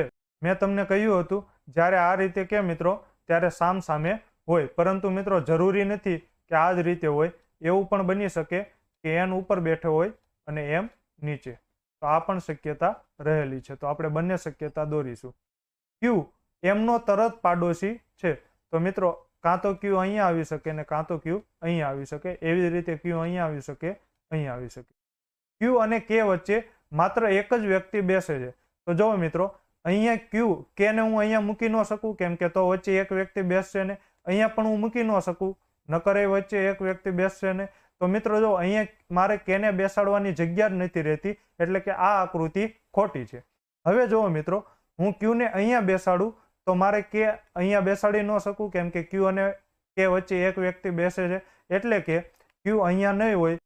એવી જ રીતે મિત્રો કેને હું અહીંયા પણ ન બેસાડી શકું, કેમ કે ક્યુ અને વચ્ચે માત્ર એક જ વ્યક્તિ બેસે છે, એટલે કે ક્યુ અહીંયા પણ નહીં હોય. તો જો મિત્રો કથન નંબર 2 ઉપરથી આપણને જવાબ મળતો નથી. તો અહીંયા મિત્રો સાચો જવાબ શું આવશે? ઓપ્શન નંબર એ, એકલું કથન 1 પ્રશ્નનો જવાબ આપવા માટે પર્યાપ્ત છે. આગળનો પ્રશ્ન જોઈએ. 6 વ્યક્તિઓ A, B, C, D, E અને F ઉત્તર તરફ મુખ કરીને એક પંક્તિમાં બેઠા છે.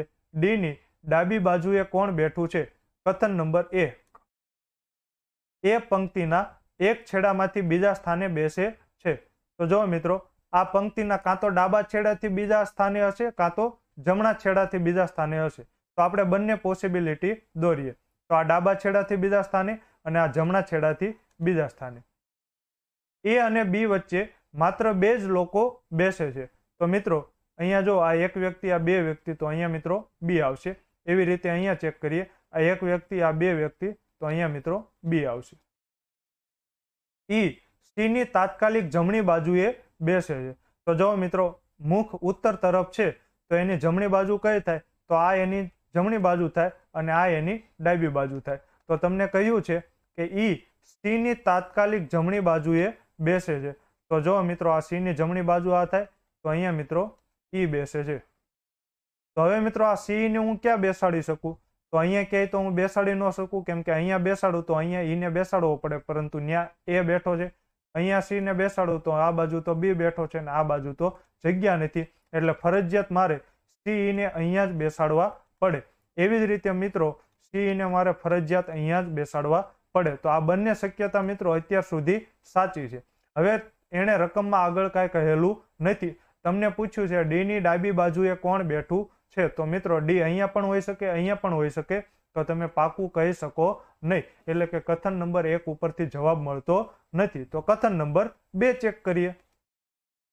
સી પંક્તિના ડાબા છેડાથી ત્રીજા સ્થાને બેસે છે. તો આ મિત્રો ડાબો છેડો છે, તો અહીંયા મિત્રો ત્રીજા સ્થાને એટલે પ્રથમ, બીજો અને ત્રીજો. તો અહીંયા મિત્રો કોણ બેસે છે? સી. સી અને એફ વચ્ચે માત્ર એક જ વ્યક્તિ બેસે છે. તો અહીં આપણે લખી નાખીએ સી અને એફ વચ્ચે માત્ર એક જ વ્યક્તિ બેસે છે. ઈ એફની જમણી બાજુ ત્રીજા સ્થાને બેસે છે. તો આ મિત્રો એફ છે, તો આ એની જમણી બાજુ પહેલું સ્થાન, બીજું સ્થાન અને ત્રીજા સ્થાને મિત્રો કોણ બેસે છે? ઈ. તો હવે જો મિત્રો હું એફ ને અહીંયા બેસાડું તો જો સી અને એફ વચ્ચે એક વ્યક્તિ બેઠા છે અને એફ ની જમણી બાજુ ત્રીજા સ્થાને કોણ છે મિત્રો? ઈ છે. તો આ પહેલું સ્થાન, બીજું સ્થાન અને ત્રીજું સ્થાન. તો અહીંયા મિત્રો ઈ હોઈ શકે. હવે મિત્રો સી તો અહીંયા પરમેનન્ટ જ છે. હવે મિત્રો હું એફ ને અહીંયા બેસાડું તો એફ ની જમણી બાજુ ત્રીજા સ્થાને ઈ છે, તો એફ ની જમણી બાજુ પ્રથમ સ્થાન, ત્રીજા સ્થાને બેસાડવાની જગ્યા જ વધતી નથી. એટલે કે મિત્રો એફ ને હું અહીંયા બેસાડી શકું નહીં. તો ફરજિયાત એફ મિત્રો ક્યાં હશે? અહીંયા જ હશે. તો હવે મિત્રો પાકું થઈ ગયું આ રીતનું. તો હવે તમને આગળ બીજી માહિતી આપેલી નથી અને તમને પૂછેલું છે કે ડી ની ડાબી બાજુએ કોણ બેઠું છે. તો અહીંયાથી મિત્રો તમે નક્કી કરી શકો નહીં. એટલે કે કથન નંબર 2 ઉપરથી પણ જવાબ મળતો નથી.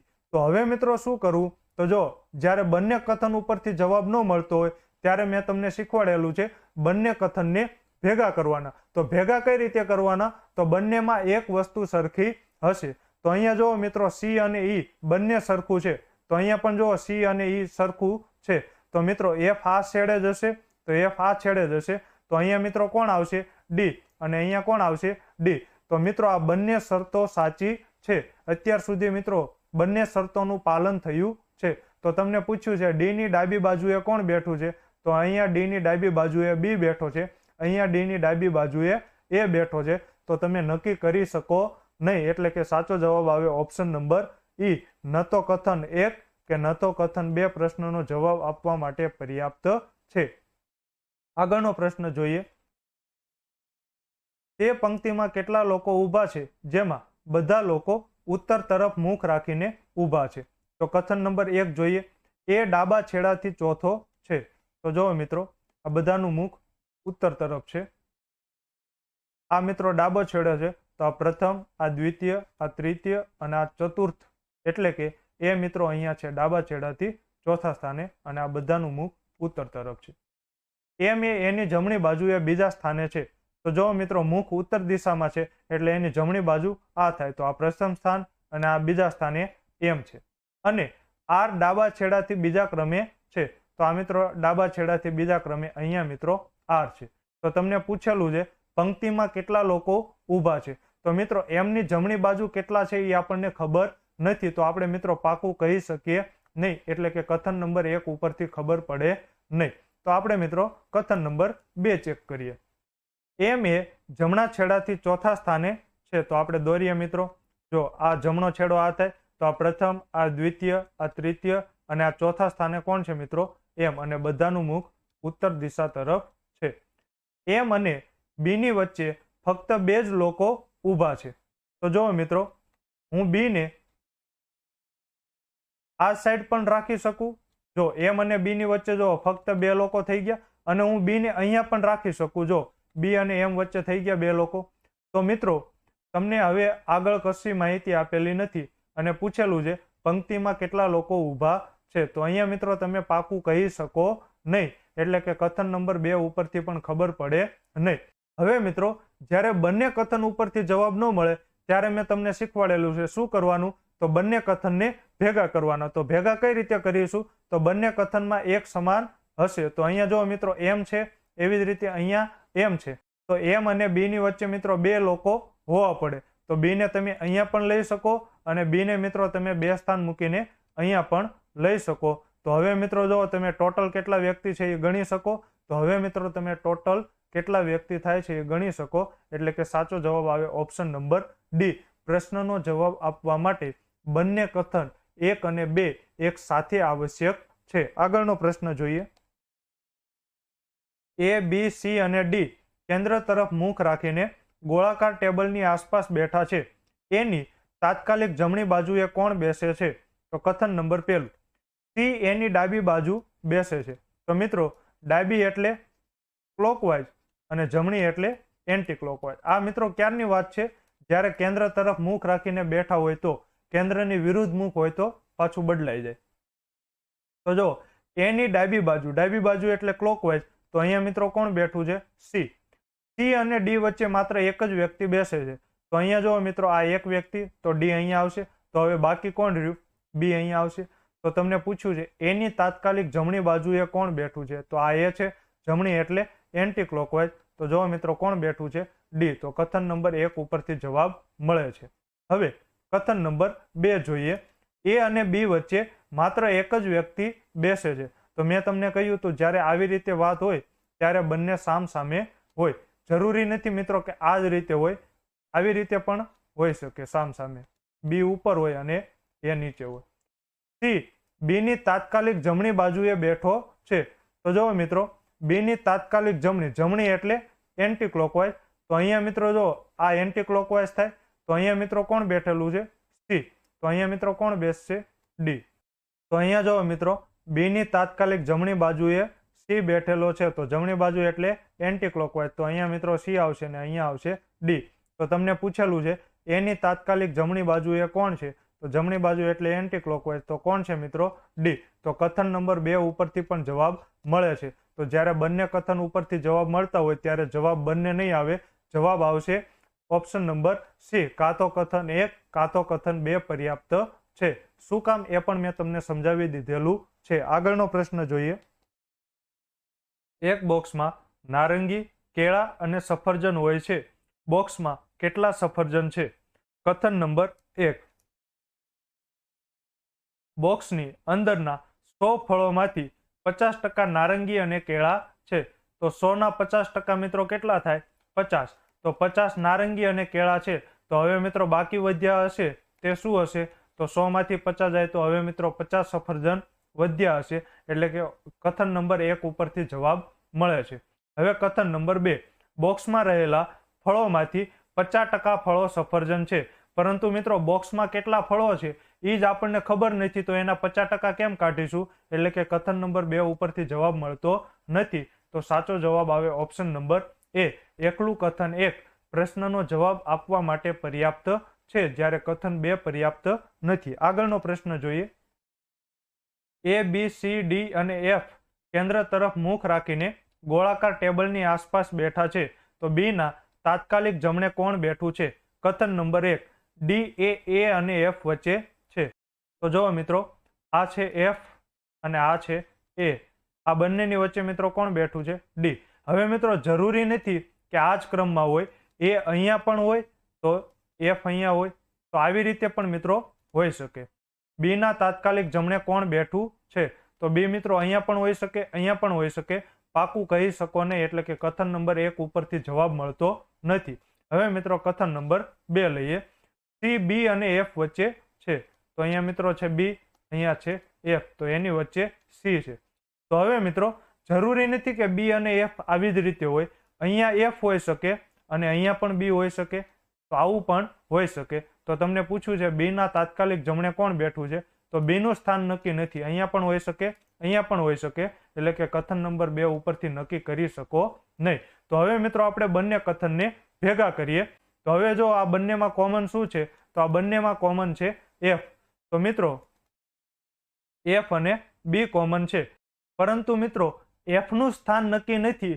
તો હવે આગળ તો તમારે કશું જોવાની જ જરૂર નથી, કેમ કે એફ નું સ્થાન નક્કી નથી એટલે બી નું સ્થાન નક્કી નહીં થાય. અને બી નું સ્થાન નક્કી નહીં થાય તો બી ના તાત્કાલિક જમણે કોણ બેઠું છે એ તમને ખબર પડશે નહીં. તો અહીંયા મિત્રો બંનેને ભેગા કરો છતાં પણ જવાબ મળતો નથી. એટલે કે સાચો જવાબ આવે ઓપ્શન નંબર ઈ. ન તો કથન 1 કે ન તો કથન 2 પર્યાપ્ત છે. આગળનો પ્રશ્ન જોઈએ. એચ વી ની કઈ દિશામાં છે? તો કથન નંબર 1 લઈએ. એસ એ કે ની દક્ષિણે છે. તો જો મિત્રો આ કે છે, એની દક્ષિણ દિશા આ થાય મિત્રો. તો અહીંયા કોણ છે? એસ. જે વી ની પશ્ચિમે છે. તો મેં તમને સમજાવેલું છે, જે છે ને મિત્રો એ હંમેશા બીજી વખત જેનો ઉલ્લેખ કરેલો હોય ને એની માટે વપરાણું હોય, અને છે એ હંમેશા પહેલી વખત જેનો ઉલ્લેખ હોય એની માટે વપરાણું હોય. તો જો અહીંયા અને હોત તો એસ માટે વપરાત, પણ અહીંયા જે છે એટલે કે માટે વપરાણું છે. તો કે વીની પશ્ચિમે છે, કે વીની પશ્ચિમે છે એટલે મિત્રો આ રીતે થશે. તો એચ વીની કઈ દિશામાં છે? તો જો મિત્રો કથન નંબર 1 માં એચ ની વાત જ નથી, એટલે કે કથન નંબર 1 ઉપરથી જવાબ મળશે નહીં. તો હવે મિત્રો આપણે કથન નંબર 2 સોલ્વ કરીએ. એમ એચ ની ઉત્તરે છે, તો આ એચ એની ઉત્તરે મિત્રો કોણ છે? એમ. જે વીની પૂર્વમાં છે, આ જે મિત્રો કોની માટે વપરાણું છે? એચ માટે, એટલે કે એચ વીની પૂર્વમાં છે. તો જો મિત્રો અહીંયા આવશે વીની પૂર્વમાં એચ. તો એચ વીની કઈ દિશામાં છે? તો આ એચ વીની કઈ દિશામાં છે મિત્રો? પશ્ચિમ દિશામાં છે, એટલે કે કથન નંબર 2 ઉપરથી જવાબ મળે છે. તો સાચો જવાબ આવશે એકલું કથન 2 પર્યાપ્ત છે, કથન 1 પર્યાપ્ત નથી. આગળનો પ્રશ્ન જોઈએ. એમ અને એફ વચ્ચે શું સંબંધ છે? તો કથન નંબર 1 જો એમને 2 પુત્રો છે, જેમાંથી એક બી છે. તો આ મિત્રો પેલો પુત્ર છે એટલે હું ચોરસ વડે દર્શાવું છું, અને આ છે બીજો પુત્ર, એમાંથી એક પુત્ર બી છે. તો અહીંયા જો મિત્રો એફ ની કઈ વાત જ કરવામાં આવી નથી, એટલે કે કથન નંબર 1 ઉપરથી જવાબ મળતો નથી. તો હવે મિત્રો કથન નંબર 2 લઈએ. એફ ની માતાને, તો આ મિત્રો એફ છે, એફ નું નક્કી કરી શકીએ નહીં, તો એની માતા સ્ત્રી હશે. એફ ની માતાને 2 પુત્રો ડી અને બી છે. તો પુત્ર છે એટલે ચોરસ વડે દર્શાવીશ. તો એક પુત્ર ડી છે ને એક પુત્ર બી છે. તો હવે જો મિત્રો અહીંયા કોઈ એમ નો ઉલ્લેખ નથી, એટલે મિત્રો માત્ર કથન 2 ઉપરથી પણ જવાબ મેળવી શકીએ નહીં. હવે જ્યારે બંને કથન ઉપરથી જવાબ ન મળે ત્યારે આપણે શું કરીએ છીએ? બંનેને ભેગા કરીએ છીએ. તો અહીંયા મિત્રો જોવો તો બંનેને ભેગા કરવા માટે સમાન શું છે? તો બંનેમાં સમાન બી છે. તો અહીંયા મિત્રો આપણે બી નો ભાઈ દોરી નાખીએ, અને બી ના પિતા કે માતા એમ એ આપણને ખબર નથી. તો તમને પૂછ્યું છે એમ અને એફ વચ્ચે શું સંબંધ છે? તો મિત્રો એમની પણ આપણે જેન્ડર નક્કી કરી શકતા નથી કે પુરુષ છે કે સ્ત્રી. એવી જ રીતે એફ ની પણ જેન્ડર નક્કી કરી શકતા નથી પુરુષ છે કે સ્ત્રી. તો કશો સંબંધ આપણે ગોતી શકીએ નહીં. એટલે મિત્રો અહીંયા ભેગા કરવા છતાં જવાબ મળતો નથી. તો સાચો જવાબ આવે ઓપ્શન નંબર ઈ, ના તો કથન 1 કે ના તો કથન 2 પર્યાપ્ત છે. આગળનો પ્રશ્ન જોઈએ. કુશાલનો મીનાક્ષી સાથે શું સંબંધ છે? તો કથન 1 માં કહ્યું છે કુશલ મીનાક્ષીના શાળાનો એકમાત્ર પુત્ર છે. તો જો મિત્રો અહીંયા જ પૂછ્યું છે શું સંબંધ છે, અને અહીંયા જ એણે જવાબ આપ્યો છે, એટલે કે કથન નંબર 1 ઉપરથી જવાબ મળે છે. ગર્વિતા કુશાલની એકમાત્ર બહેન છે. તો જો મિત્રો અહીંયા મીનાક્ષીનો ઉલ્લેખ જ નથી, એટલે કથન નંબર 2 ઉપરથી જવાબ મળશે નહીં. તો અહીંયા જો મિત્રો મોઢે જવાબ મળે, એકલું કથન 1 પ્રશ્નનો જવાબ આપવા માટે પર્યાપ્ત છે. આવી જ રીતે આ બધા દાખલા પણ મિત્રો થાય. જો અહીંયા એમની વાત છે, એફ નો ક્યાંય ઉલ્લેખ નથી એટલે જવાબ ન આવે. અહીંયા એફ ની વાત છે, એમનો ક્યાંય ઉલ્લેખ નથી એટલે જવાબ ન આવે. તો મિત્રો આવી રીતે પણ તમે કરી શકો છો, પરંતુ અત્યારે હજી તમે એટલી બધી પ્રેક્ટિસ ન કરેલી હોય એટલે હું તમને ફૂલ સોલ્યુશન કરાવું છું. બાકી જે વિશેષાંકનું સોલ્યુશન જોવે છે એમને ખબર છે કે ચપટીમાં દાખલો ઉડી જાય. આગળનો પ્રશ્ન જોઈએ. એક્સે ચાલવાનું બંધ કર્યા પછી તે કઈ દિશા તરફ હતો? કથન નંબર 1 જોઈએ. એક્સ પશ્ચિમ તરફ 20 મીટર ચાલ્યો. તો અહીંયા મિત્રો એક્સ હોય તો પશ્ચિમ એટલે આ દિશા થાય, તો પશ્ચિમ તરફ 20 મીટર ચાલ્યો. ત્યારબાદ ડાબો વળાંક લીધો અને 10 મીટર ચાલ્યો. તો હવે મિત્રો એનું મુખ પશ્ચિમ દિશામાં હશે, તો આ એનો જમણો હાથ થાય અને આ એનો ડાબો હાથ થાય. તો ડાબો વળાંક લઈને 10 મીટર ચાલ્યો, એટલે મિત્રો અહીંયા 10 મીટર ચાલે છે. તેણે ફરીથી ડાબો વળાંક લીધો અને 25 મીટર ચાલ્યા પછી ઊભો રહ્યો. તો હવે એનું મુખ મિત્રો કઈ દિશામાં છે? દક્ષિણ દિશામાં છે. તો દક્ષિણનો ડાબો હાથ આ થાય અને જમણો હાથ આ થાય. તો ડાબો વળાંક લીધો અને 25 મીટર ચાલ્યો. તો હવે મિત્રો એક્સ કઈ દિશામાં હશે? તો હવે એક્સ પશ્ચિમ દિશામાં હશે, એટલે કે કથન નંબર 1 ઉપરથી જવાબ મળે છે. હવે મિત્રો આપણે કથન નંબર 2 લઈએ. એક્સ પૂર્વ તરફ 25 મીટર ચાલ્યો. તો અહીંયા મિત્રો એક્સ હશે પૂર્વ તરફ એટલે આ દિશામાં થાય, તો અહીંયા મિત્રો 25 મીટર ચાલ્યો. ત્યારબાદ એણે જમણો વળાંક લીધો. તો હવે મિત્રો એનું મુખ કઈ દિશામાં હશે? પૂર્વ દિશામાં હશે, તો આ પૂર્વની ડાબી દિશા થાય, આ પૂર્વની જમણી દિશા થાય. તો અહીંયા મિત્રો જમણી બાજુ વળાંક લઈને 10 મીટર ચાલ્યો, અને પછી તેણે ડાબી બાજુ વળાંક લીધો અને 30 મીટર ચાલ્યો, પછી ચાલવાનું બંધ કર્યું. તો હવે એનું મુખ દક્ષિણ દિશામાં છે, તો આ એનો ડાબો હાથ થાય અને આ એનો જમણો હાથ થાય. તો ડાબી બાજુ વળાંક લઈને 30 મીટર ચાલે છે. તો હવે જો મિત્રો એનું મુખ કઈ દિશામાં છે? પશ્ચિમ દિશામાં છે. એટલે કે કથન નંબર 2 ઉપરથી પણ જવાબ મળે છે. તો સાચો જવાબ મિત્રો શું થશે કે પ્રશ્નનો જવાબ આપવા માટે કાં તો કથન 1 અને કાં તો કથન 2 પર્યાપ્ત છે. બંને મિત્રો લખીશું નહીં. બંને ક્યારે લખીશું? જ્યારે બંનેને ભેગા કરીને જવાબ મળે ને ત્યારે આપણે મિત્રો બંને એક સાથે આવશ્યક છે એ ઓપ્શન ટીક કરીશું. આગળનો પ્રશ્ન જોઈએ. 5 મિત્રો P, Q, R, S અને T માંથી સૌથી વધુ પગાર મેળવનાર કોણ છે? કથન નંબર 1. P નો પગાર T અને S બંને કરતા વધુ છે. જો મિત્રો આ T અને S માંથી કોનો વધારે છે કોનો ઓછો છે એ આપણને ખબર નથી, પણ P નો પગાર આ બંને કરતા વધારે છે. પરંતુ R ના પગાર કરતા ઓછો છે. R ના પગાર કરતા કોનો ઓછો છે? P નો. તો R ના પગાર કરતા ઓછો છે એટલે R નીચે P આવશે. કે જે અહીંયા જો મિત્રો આ જે વપરાણું કોની માટે છે? બીજી વખત ઉલ્લેખ થયો હોય એની માટે. કે જે તેમના પગારના ઉતરતા ક્રમમાં બીજા ક્રમે છે. એટલે ઉતરતા ક્રમમાં તમે ગોઠવો તો સૌથી વધારે પગારવાળો ઉપર, એનથી નીચો બીજા ક્રમે. તો બીજા ક્રમે મિત્રો કોણ છે? R. તો આની ઉપર હજી મિત્રો કોક હશે તો R આવી ગયો, P આવી ગયો, T આવી ગયો, S આવી ગયો, બાકી કોણ રહ્યું મિત્રો? Q. તો સૌથી વધારે મિત્રો પગાર કોનો હશે? Q નો. એટલે કે કથન નંબર 1 ઉપરથી જવાબ મળે છે. હવે મિત્રો આપણે કથન નંબર 2 જોઈએ. Q નો પગાર P અને R ના પગારના સરવાળા કરતા ઓછો છે. તો જો મિત્રો આ P અને R આ બંનેના પગારના સરવાળા કરતા કોનો પગાર ઓછો છે? Q નો. પણ S અને T ના પગારના સરવાળા કરતા વધારે છે. તો S અને T ના પગારના સરવાળા કરતા કોનો વધારે છે? Q નો. હવે મિત્રો જો અહીંયા અન્ય હતો તો આપણે કોની માટે વાત કરી? પ્રથમ માટે. હવે જો મિત્રો S અને T કરતા તો Q વધારે જ કમાતો હતો. આ તો સ્વાભાવિક સમજી શકાય એવી વાત છે, કેમ કે આ બંનેનો પગાર જોડો ને તોય Q વધારે કમાય છે. તો એટલે કે આ બંને કરતા તો Q નો પગાર વધારે હશે. પરંતુ P અને R માંથી કોનો પગાર વધારે હશે એ આપણે પાકું નક્કી કરી શકીએ નહીં. એટલે કે કથન નંબર 2 ઉપરથી પાકું કહી શકાય નહીં. તો સાચો જવાબ આવે ઓપ્શન નંબર A. એકલું કથન 1 પ્રશ્નનો જવાબ આપવા માટે પર્યાપ્ત છે. આગળનો પ્રશ્ન જોઈએ. X Y સાથે કેવી રીતે સંબંધિત છે? કથન નંબર 1 જોઈએ. Y U નો પુત્ર છે. તો આ મિત્રો U એનો પુત્ર છે. Y પુત્ર છે એટલે હું ચોરસ વડે દર્શાવું છું. જે V ની પત્ની છે. તો આ મિત્રો જે કોની માટે વપરાણું છે? બીજી વખત ઉલ્લેખ થયો હોય એની માટે. તો U મિત્રો કોની પત્ની છે? V ની પત્ની છે. U સ્ત્રી છે એટલે હું સર્કલ વડે દર્શાવું છું અને એના લગ્ન થઈ ગયા છે V સાથે. તો V મિત્રો પતિ થશે.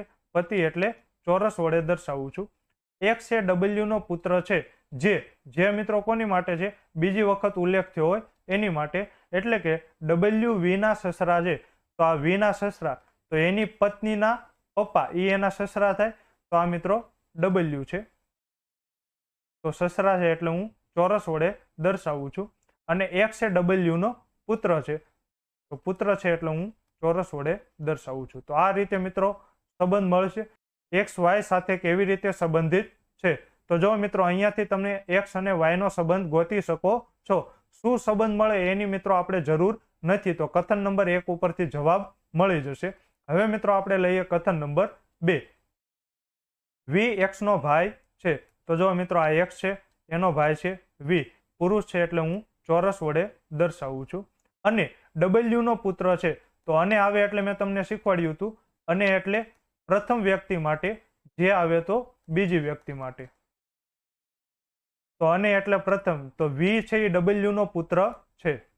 હવે W પુરુષ છે કે સ્ત્રી તે નક્કી કરી શકીએ નહીં. જે U ના સસરા છે.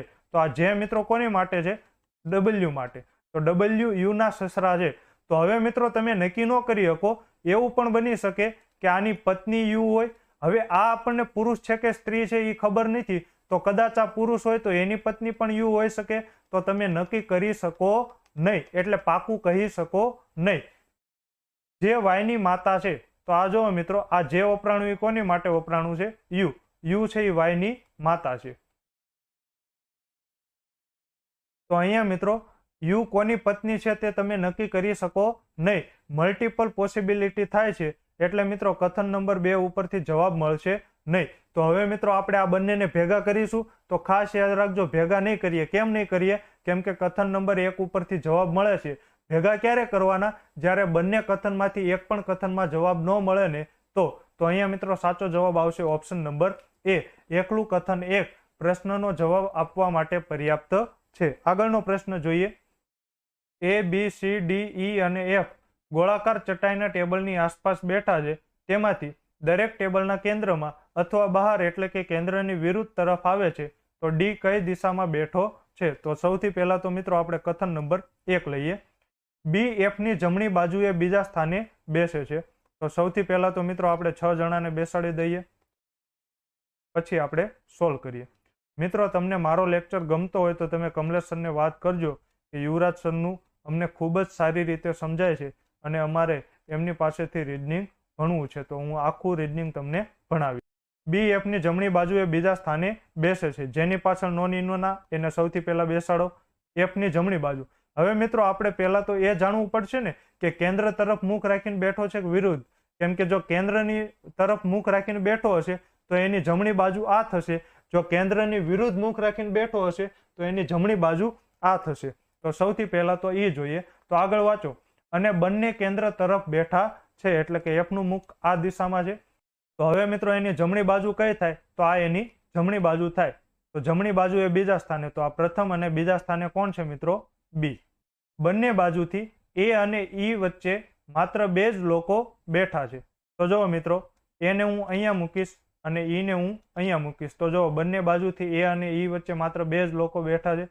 એ અને બી બંને એક જ દિશામાં મુખ રાખી બેઠા છે. હવે મિત્રો જરૂરી નથી કે આ જ રીતે બેઠા હોય. એવું પણ બની શકે કે ઈ અહીંયા હોય અને એ અહીંયા હોય. એ અને ઈ બંને એક જ દિશામાં મુખ રાખી બેઠા છે. તો હવે મિત્રો આ બંનેનું એક જ દિશામાં મુખ છે. કાં તો બંનેનું સમાન ને કાં તો બંનેનું વિરુદ્ધ દિશામાં. એ બી નો નજીકનો પાડોશી નથી.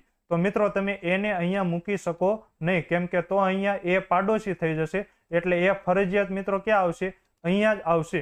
અને અહીંયા મિત્રો તમને રકમમાં કહેલું છે કે બંને કેન્દ્ર તરફ બેઠા છે એટલે કે બી નું મુખ પણ કેન્દ્ર તરફ છે. પરંતુ મિત્રો એ અને એ ની દિશા તમે નક્કી કરી શકો નહીં કે કેન્દ્ર તરફ બેઠા છે કે કેન્દ્રની વિરુદ્ધ દિશા તરફ. તો હવે મિત્રો જો અહીંયા તમને પૂછેલું છે ડી કઈ દિશામાં બેઠો છે. તો ડી નું સ્થાન તમે નક્કી કરી શકો નહીં એટલે કે કથન નંબર 1 ઉપરથી જવાબ ન મળે. તો હવે કથન નંબર 2 ચેક કરીએ.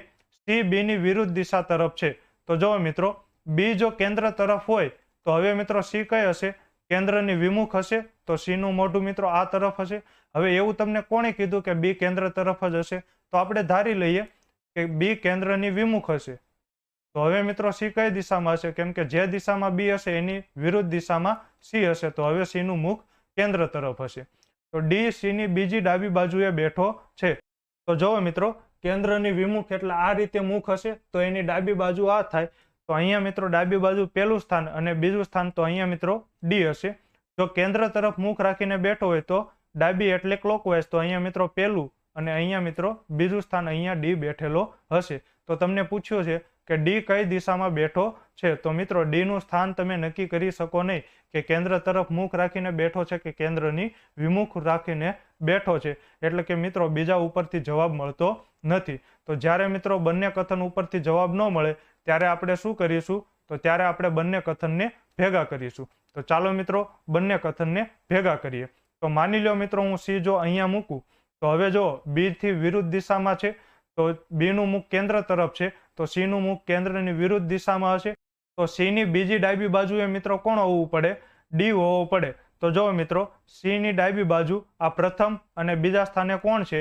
ઈ. પરંતુ ત્યાં કોણ હોવો પડે? ડી હોવો પડે. એટલે કે સી મિત્રો અહીંયા આવી શકે નહીં. તો હવે મિત્રો હું સી ને અહીંયા બેસાડું તો બી નું મુખ તો કેન્દ્ર તરફ છે. તો સી નું મુખ ક્યાં મિત્રો આવે? આ સાઈડ આવે.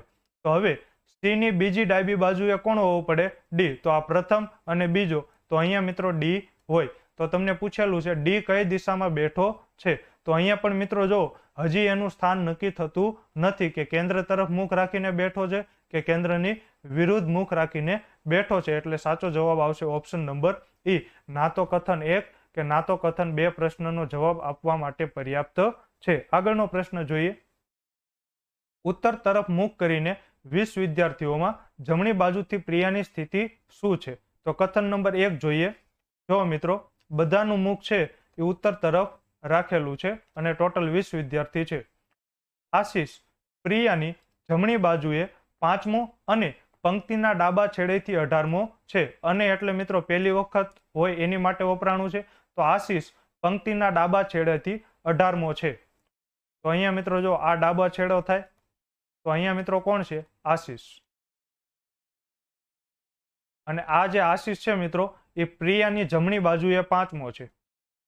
તો અહીંયા મિત્રો પ્રિયા હશે, એની જમણી બાજુ આ થાય, ઉત્તર તરફ મુખ રાખ્યું છે એટલે આ એની જમણી બાજુ અને આ એની ડાબી બાજુ. તો આ પહેલો, બીજો, ત્રીજો, ચોથો અને 5મો આશીષ છે. તો હવે મિત્રો ટોટલ 20 જણા હતા. ડાબી બાજુથી એનો ક્રમ 18મો હતો. તો અહીંયા મિત્રો 2 જણા હશે એટલે ટોટલ મિત્રો 20 થઈ જાય. તો હવે તમને પૂછેલું છે જમણી બાજુથી પ્રિયાની સ્થિતિ શું હશે? તો જો મિત્રો 2 અહીંયા, તો જમણી બાજુથી આશીષનો ક્રમ ત્રીજો, આ ચોથો, 5મો, 6થો, 7મો અને પ્રિયાનો ક્રમ કેટલામો હશે? 8મો. તો મિત્રો કથન નંબર 1 ઉપરથી જવાબ મળી જાય છે. હવે મિત્રો કથન નંબર 2 ચેક કરીએ. જો મીના પ્રિયાની ડાબી બાજુએ ત્રીજા અને કોની માટે વપરાણું છે? પહેલી વખત જેનો ઉલ્લેખ થયો હોય એની માટે. મીના પંક્તિના જમણા છેડેથી 11મા ક્રમે છે. તો જો મિત્રો આ જમણો છેડો છે તો 11મા ક્રમે કોણ છે? તો આ છે મીના. અને પ્રિયાની ડાબી બાજુએ ત્રીજી. તો અહીંયા મિત્રો પ્રિયા હશે, એની ડાબી બાજુ આ પહેલી, બીજી અને ત્રીજી મીના છે અને જમણી બાજુથી 11મો ક્રમ છે. તો આનો મિત્રો જમણી બાજુથી 10મો ક્રમ હશે, આ 9મો ક્રમ હશે અને આ જમણી બાજુથી 8મો ક્રમ હશે. તો તમને જમણી બાજુથી પ્રિયાનો ક્રમ મળ્યો કેટલામો? 8મો. એટલે કે કથન નંબર 2 ઉપરથી પણ જવાબ મળે છે. તો સાચો જવાબ આવશે ઓપ્શન નંબર સી. પ્રશ્નનો જવાબ આપવા માટે કાં તો કથન 1 કાં તો કથન 2 પર્યાપ્ત છે. આગળનો પ્રશ્ન જોઈએ. 6 લોકો કે એમ, એન, પી, ક્યુ અને આર કેન્દ્ર તરફ મુખ રાખીને ગોળાકાર ટેબલની આસપાસ બેઠા છે. કેની તાત્કાલિક જમણી બાજુએ કોણ બેસે છે? તો પેલું કથન જોઈએ. કે એમની ડાબી બાજુએ ત્રીજા સ્થાને બેસે છે. તો જો મિત્રો આ એમ, એની ડાબી બાજુ, તો ડાબી બાજુ એટલે ક્લોકવાઇઝ. તો આ પ્રથમ, બીજું અને ત્રીજા સ્થાને કોણ બેસે છે? કે. કે અને એન વચ્ચે માત્ર એક જ વ્યક્તિ બેસે છે. તો જો મિત્રો એનને હું અહીંયા પણ રાખી શકું અને એનને અહીંયા પણ રાખી શકું. આર એ એનની તાત્કાલિક ડાબી બાજુએ બેસે છે. જો તમે એનને અહીંયા રાખો તો ડાબી બાજુ એટલે ક્લોકવાઇઝ. તો અહીંયા મિત્રો આર હોવો પડે, પરંતુ અહીંયા ઓલરેડી એમ બેઠેલો છે એટલે એન અહીંયા નહીં બેસે, એન ફરજિયાત અહીંયા બેસશે. તો એનની તાત્કાલિક ડાબી બાજુએ કોણ બેઠેલો છે? આર. તો તમને પૂછેલું છે કે એની તાત્કાલિક જમણી બાજુએ કોણ બેસે છે? તો જમણી બાજુ એટલે એન્ટી ક્લોકવાઇઝ. તો જવાબ આવશે આર. એટલે કે કથન નંબર 1 ઉપરથી જવાબ મળે છે. હવે મિત્રો કથન નંબર 2 ચેક કરીએ. કે ક્યુની જમણી બાજુએ બીજા સ્થાને બેસે છે. તો અહીંયા મિત્રો ક્યુ જમણી એટલે એન્ટી ક્લોકવાઇઝ. તો આ પ્રથમ અને બીજું. તો અહીંયા મિત્રો કે બેઠેલો છે. કે અને એમ વચ્ચે માત્ર 2 લોકો બેસે છે એટલે કે કે અને એમ સામસામે હશે. પી આરની ડાબી બાજુએ બીજા સ્થાને બેસે છે.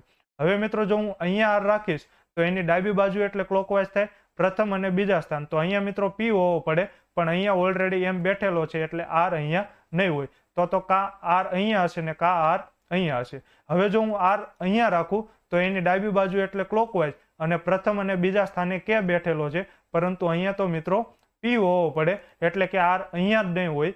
હવે મિત્રો ફરજિયાત આર અહીંયા જ હશે અને ડાબી બાજુ બીજા સ્થાને એટલે આ પહેલું અને બીજું સ્થાન. તો અહીંયા મિત્રો કોણ હશે? પી બેઠેલો હશે. તો તમને પૂછેલો છે કે કેની તાત્કાલિક જમણી બાજુએ કોણ બેસે છે? તો કેની તાત્કાલિક જમણી બાજુએ આર બેસે છે. એટલે કે કથન નંબર 2 પરથી જવાબ મળે છે. તો સાચો જવાબ આવશે ઓપ્શન નંબર સી. પ્રશ્નનો જવાબ આપવા માટે કાં તો કથન 1 કાં તો કથન 2 પર્યાપ્ત છે. આગળનો પ્રશ્ન જોઈએ. એ, બી, સી, ડી અને ઈ ઉત્તર તરફ એક પંક્તિમાં બેઠા છે. નીચેનામાંથી કોણ બરાબર પંક્તિની મધ્યમાં બેસે છે? કથન નંબર 1 જોઈએ. ઈ પંક્તિના જમણા છેડાથી બીજા સ્થાને બેસે છે. તો આ જો મિત્રો જમણો છેડો આ થાય, એના બીજા સ્થાને. તો આ પ્રથમ અને બીજા સ્થાને મિત્રો ઈ બેસે છે. એ ઈની તાત્કાલિક ડાબી બાજુએ બેસે છે. તો જો મિત્રો આ બધા ઉત્તર તરફ મુખ રાખી બેઠા છે. તો ઈની ડાબી બાજુ કઈ થાય? તો આ ઈની ડાબી બાજુ થાય, આ ને આ જમણી બાજુ થાય. તો ઈની તાત્કાલિક ડાબી બાજુએ એ બેઠેલો છે. તો તમને પૂછેલું છે પંક્તિની મધ્યમાં કોણ બેસે છે, તો મધ્યમાં કોણ બેસેલું છે, એ, એટલે કે કથન નંબર 1 ઉપરથી જવાબ મળે છે. હવે મિત્રો આપણે કથન નંબર 2 લઈએ. ડી અને ઈ વચ્ચે માત્ર એક જ વ્યક્તિ બેસે છે. સી એ એનો નજીકનો પાડોશી નથી. તો જો મિત્રો ડી અને ઈ વચ્ચે માત્ર એક જ વ્યક્તિ બેસે તો તમે ગમે ત્યાં ડી અને ઈ ને રાખી શકો. આ 3 મિત્રો પોસિબિલિટી છે. તો આની ઉપરથી તમે પાકું કહી શકો નહીં કે બરાબર મધ્યમાં કોણ બેઠેલું હશે, એટલે કે વિધાન નંબર 2 ઉપરથી જવાબ મળતો નથી. તો સાચો જવાબ આવે એકલું કથન 1 પ્રશ્નનો જવાબ આપવા માટે પર્યાપ્ત છે, જ્યારે કથન 2 પર્યાપ્ત નથી. આગળનો પ્રશ્ન જોઈએ. શું બી એલ નો પૌત્ર છે? તો આપણે મિત્રો કથન નંબર 1 ચેક કરીએ. એલ એ ટી ના પિતા છે. આ એલ છે મિત્રો, એ ટી ના પિતા છે. ટી નું નક્કી કરી શકીએ નહીં, પરંતુ એલ પિતા છે એટલે ચોરસ વડે દર્શાવીએ. જે ઝેડ ના પિતા છે, તો જે એટલે મિત્રો આ બીજી વખત ઉલ્લેખ હોય એની માટે વપરાણું હશે. તો ટી છે એ ઝેડ ના પિતા છે. તો પિતા એટલે ચોરસ અને ઝેડ નું નક્કી કરી શકીએ નહીં. જે બી ની એકમાત્ર બહેનના ભાઈ છે. તો આ મિત્રો જે છે એ કોની માટે વપરાણું છે? ઝેડ માટે.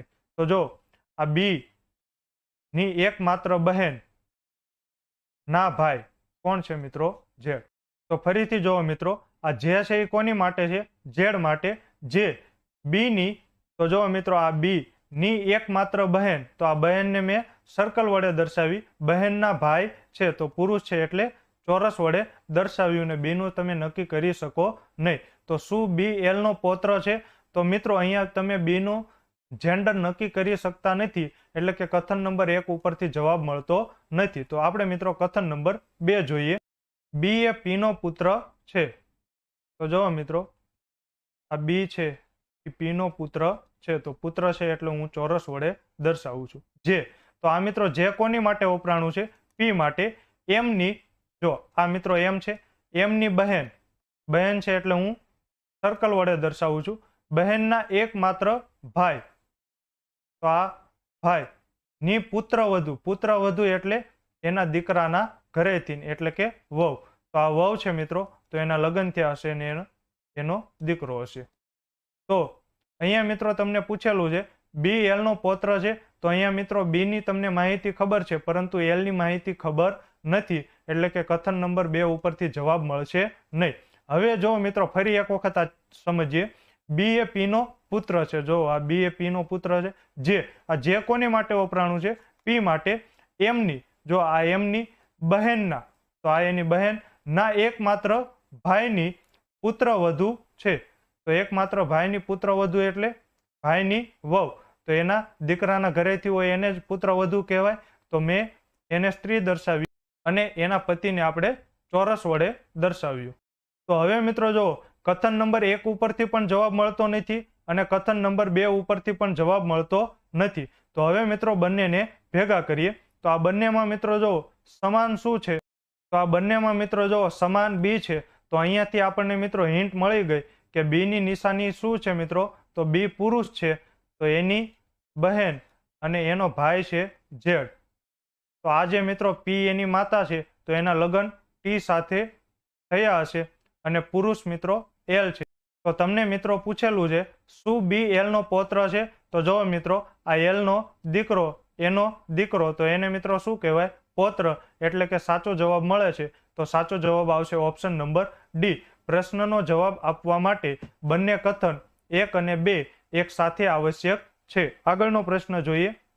એ, બી, સી, ડી અને ઈ દરેક અલગ અલગ ઊંચાઈ ધરાવતા 5 વ્યક્તિઓમાં સૌથી ઊંચું કોણ છે? કથન નંબર 1. બી એ સી અને ડી કરતા ઊંચો છે, પરંતુ ઈ કરતા નાનો છે. તો જો મિત્રો સી અને ડી કરતા બી ઊંચો છે, પરંતુ ઈ કરતા નાનો છે. જે સૌથી ઊંચો નથી. તો આ જે મિત્રો કોની માટે છે? બીજી વખત ઉલ્લેખ થયો હોય એની માટે. તો ઈ છે મિત્રો સૌથી ઊંચો નથી. તો હવે મિત્રો બાકી કોણ રહ્યું? તો બાકી રહ્યો એ. તો સૌથી ઊંચો કોણ હશે મિત્રો? એ. તો કથન નંબર 1 ઉપરથી જવાબ મળે છે. હવે મિત્રો કથન નંબર 2 જોઈએ. ઈ એ બી અને સી કરતા ઊંચો છે. તો આ બી અને સી કરતા ઈ ઊંચો છે, પરંતુ એ કરતા ટૂંકો છે. તો જો મિત્રો હવે અહીંયા તમને ડી ની કોઈ માહિતી આપેલી નથી. તો તમે પાકું નક્કી કરી શકો નહીં, એટલે કે કથન નંબર 2 ઉપરથી જવાબ નથી મળતો. તો સાચો જવાબ આવે ઓપ્શન નંબર એ. એકલું કથન એક પ્રશ્નનો જવાબ આપવા માટે પર્યાપ્ત છે. આગળનો પ્રશ્ન જોઈએ. એની ઉત્તરે કયું ગામ છે? કથન નંબર 1 જોઈએ. ગામ બી ગામ એની ઉત્તરે છે. તો આ મિત્રો એની ઉત્તરે કયું ગામ છે? ગામ બી. ગામ સી અને ગામ ડી અનુક્રમે ગામ બી ની પૂર્વ અને પશ્ચિમે અનુક્રમે છે. તો ગામ બી ની પૂર્વે મિત્રો કયું ગામ છે? સી. અને ગામ બી ની પશ્ચિમે મિત્રો કયું ગામ છે?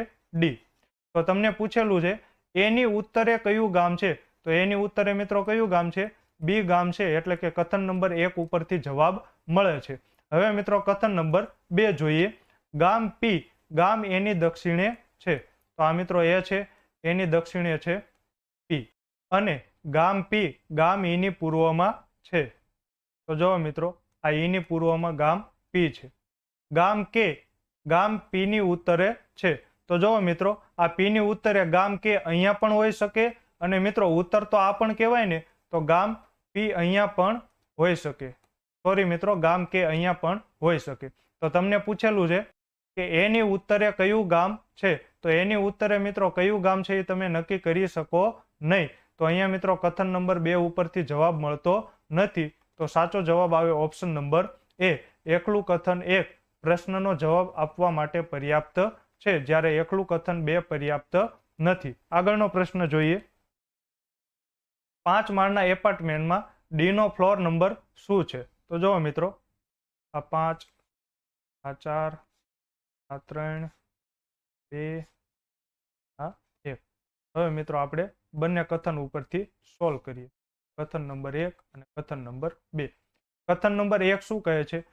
બી ફ્લોર જે ડી ની બાજુમાં છે. તો જુઓ મિત્રો આ બી ફ્લોર છે એ ડી ની બાજુમાં છે, જે બરાબર એફ ના ફ્લોરની નીચે છે. તો આ મિત્રો એફ ના ફ્લોરની નીચે છે. જે 5મા માળે છે, તો આ જે મિત્રો કોની માટે વપરાણું છે? એફ માટે. તો એફ 5મા માળે છે, તો એની નીચે છે બી અને એની નીચે છે ડી.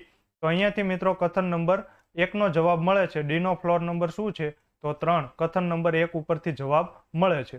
હવે મિત્રો કથન નંબર 2 જો. ડી નો ફ્લોર જી ના ફ્લોર થી બરાબર ઉપર છે. તો આ મિત્રો જી ના ફ્લોર થી બરાબર ઉપર કયો ફ્લોર છે? ડી. જેનો ફ્લોર, તો આ મિત્રો જેનો ફ્લોર છે એ કોની માટેની વાત છે? જી માટેની વાત છે. જેનો ફ્લોર સી ના ફ્લોર થી બરાબર ઉપર છે. તો અહીંયા મિત્રો જો સી ના ફ્લોર થી બરાબર ઉપર કોનો ફ્લોર છે? જી નો ફ્લોર છે. જે પહેલા માળે છે. તો આ જે મિત્રો જે વપરાણું એ કોની માટે છે? સી માટે છે. તો સી મિત્રો પહેલા માળ ઉપર છે, તો એની ઉપર જી અને એની ઉપર ડી. તો અહીંયાથી પણ જો મિત્રો જવાબ મળી ગયો. ડી નો ફ્લોર નંબર કયો છે? 3. એટલે કે વિધાન નંબર 2 ઉપરથી પણ જવાબ મળે છે. તો સાચો જવાબ આવશે ઓપ્શન નંબર સી. પ્રશ્નનો જવાબ આપવા માટે કાં તો કથન 1 અથવા તો કથન 2 પર્યાપ્ત છે. તો આશા રાખું છું મિત્રો કે આ તમને સમજાઈ ગયા હશે 30 પ્રશ્નોનું સોલ્યુશન. કાંઈ પણ તમને ડાઉટ હોય તો ડાઉટ સેક્શનમાં લખી નાખજો. અને જો તમને આ લેક્ચર ગમ્યો હોય તો પ્લીઝ પ્લીઝ પ્લીઝ કમલેશ સરને વિનંતી કરજો કે અમારે યુવરાજ સર પાસેથી રીડનિંગ ભણવું છે. હું તમને આખા ગુજરાતમાં ક્યાંય રીડનિંગ નહીં ભણ્યા હોય એવું રીડનિંગ ભણાવીશ. અને જો તમે હજુ સુધી મારા વિશેષાંકનું સોલ્યુશન ન જોયું હોય તો એ પણ મિત્રો વિશેષાંકનું સોલ્યુશન જોઈજો. ખૂબ જ સારી રીતે અને ટૂંક સમયમાં દાખલો કઈ રીતે થાય એ હું તમને શીખવાડું છું. તો હવે મિત્રો મળીએ છીએ આગળના વિડીયોમાં. જય હિન્દ, જય ભારત, ખૂબ ખૂબ આભાર.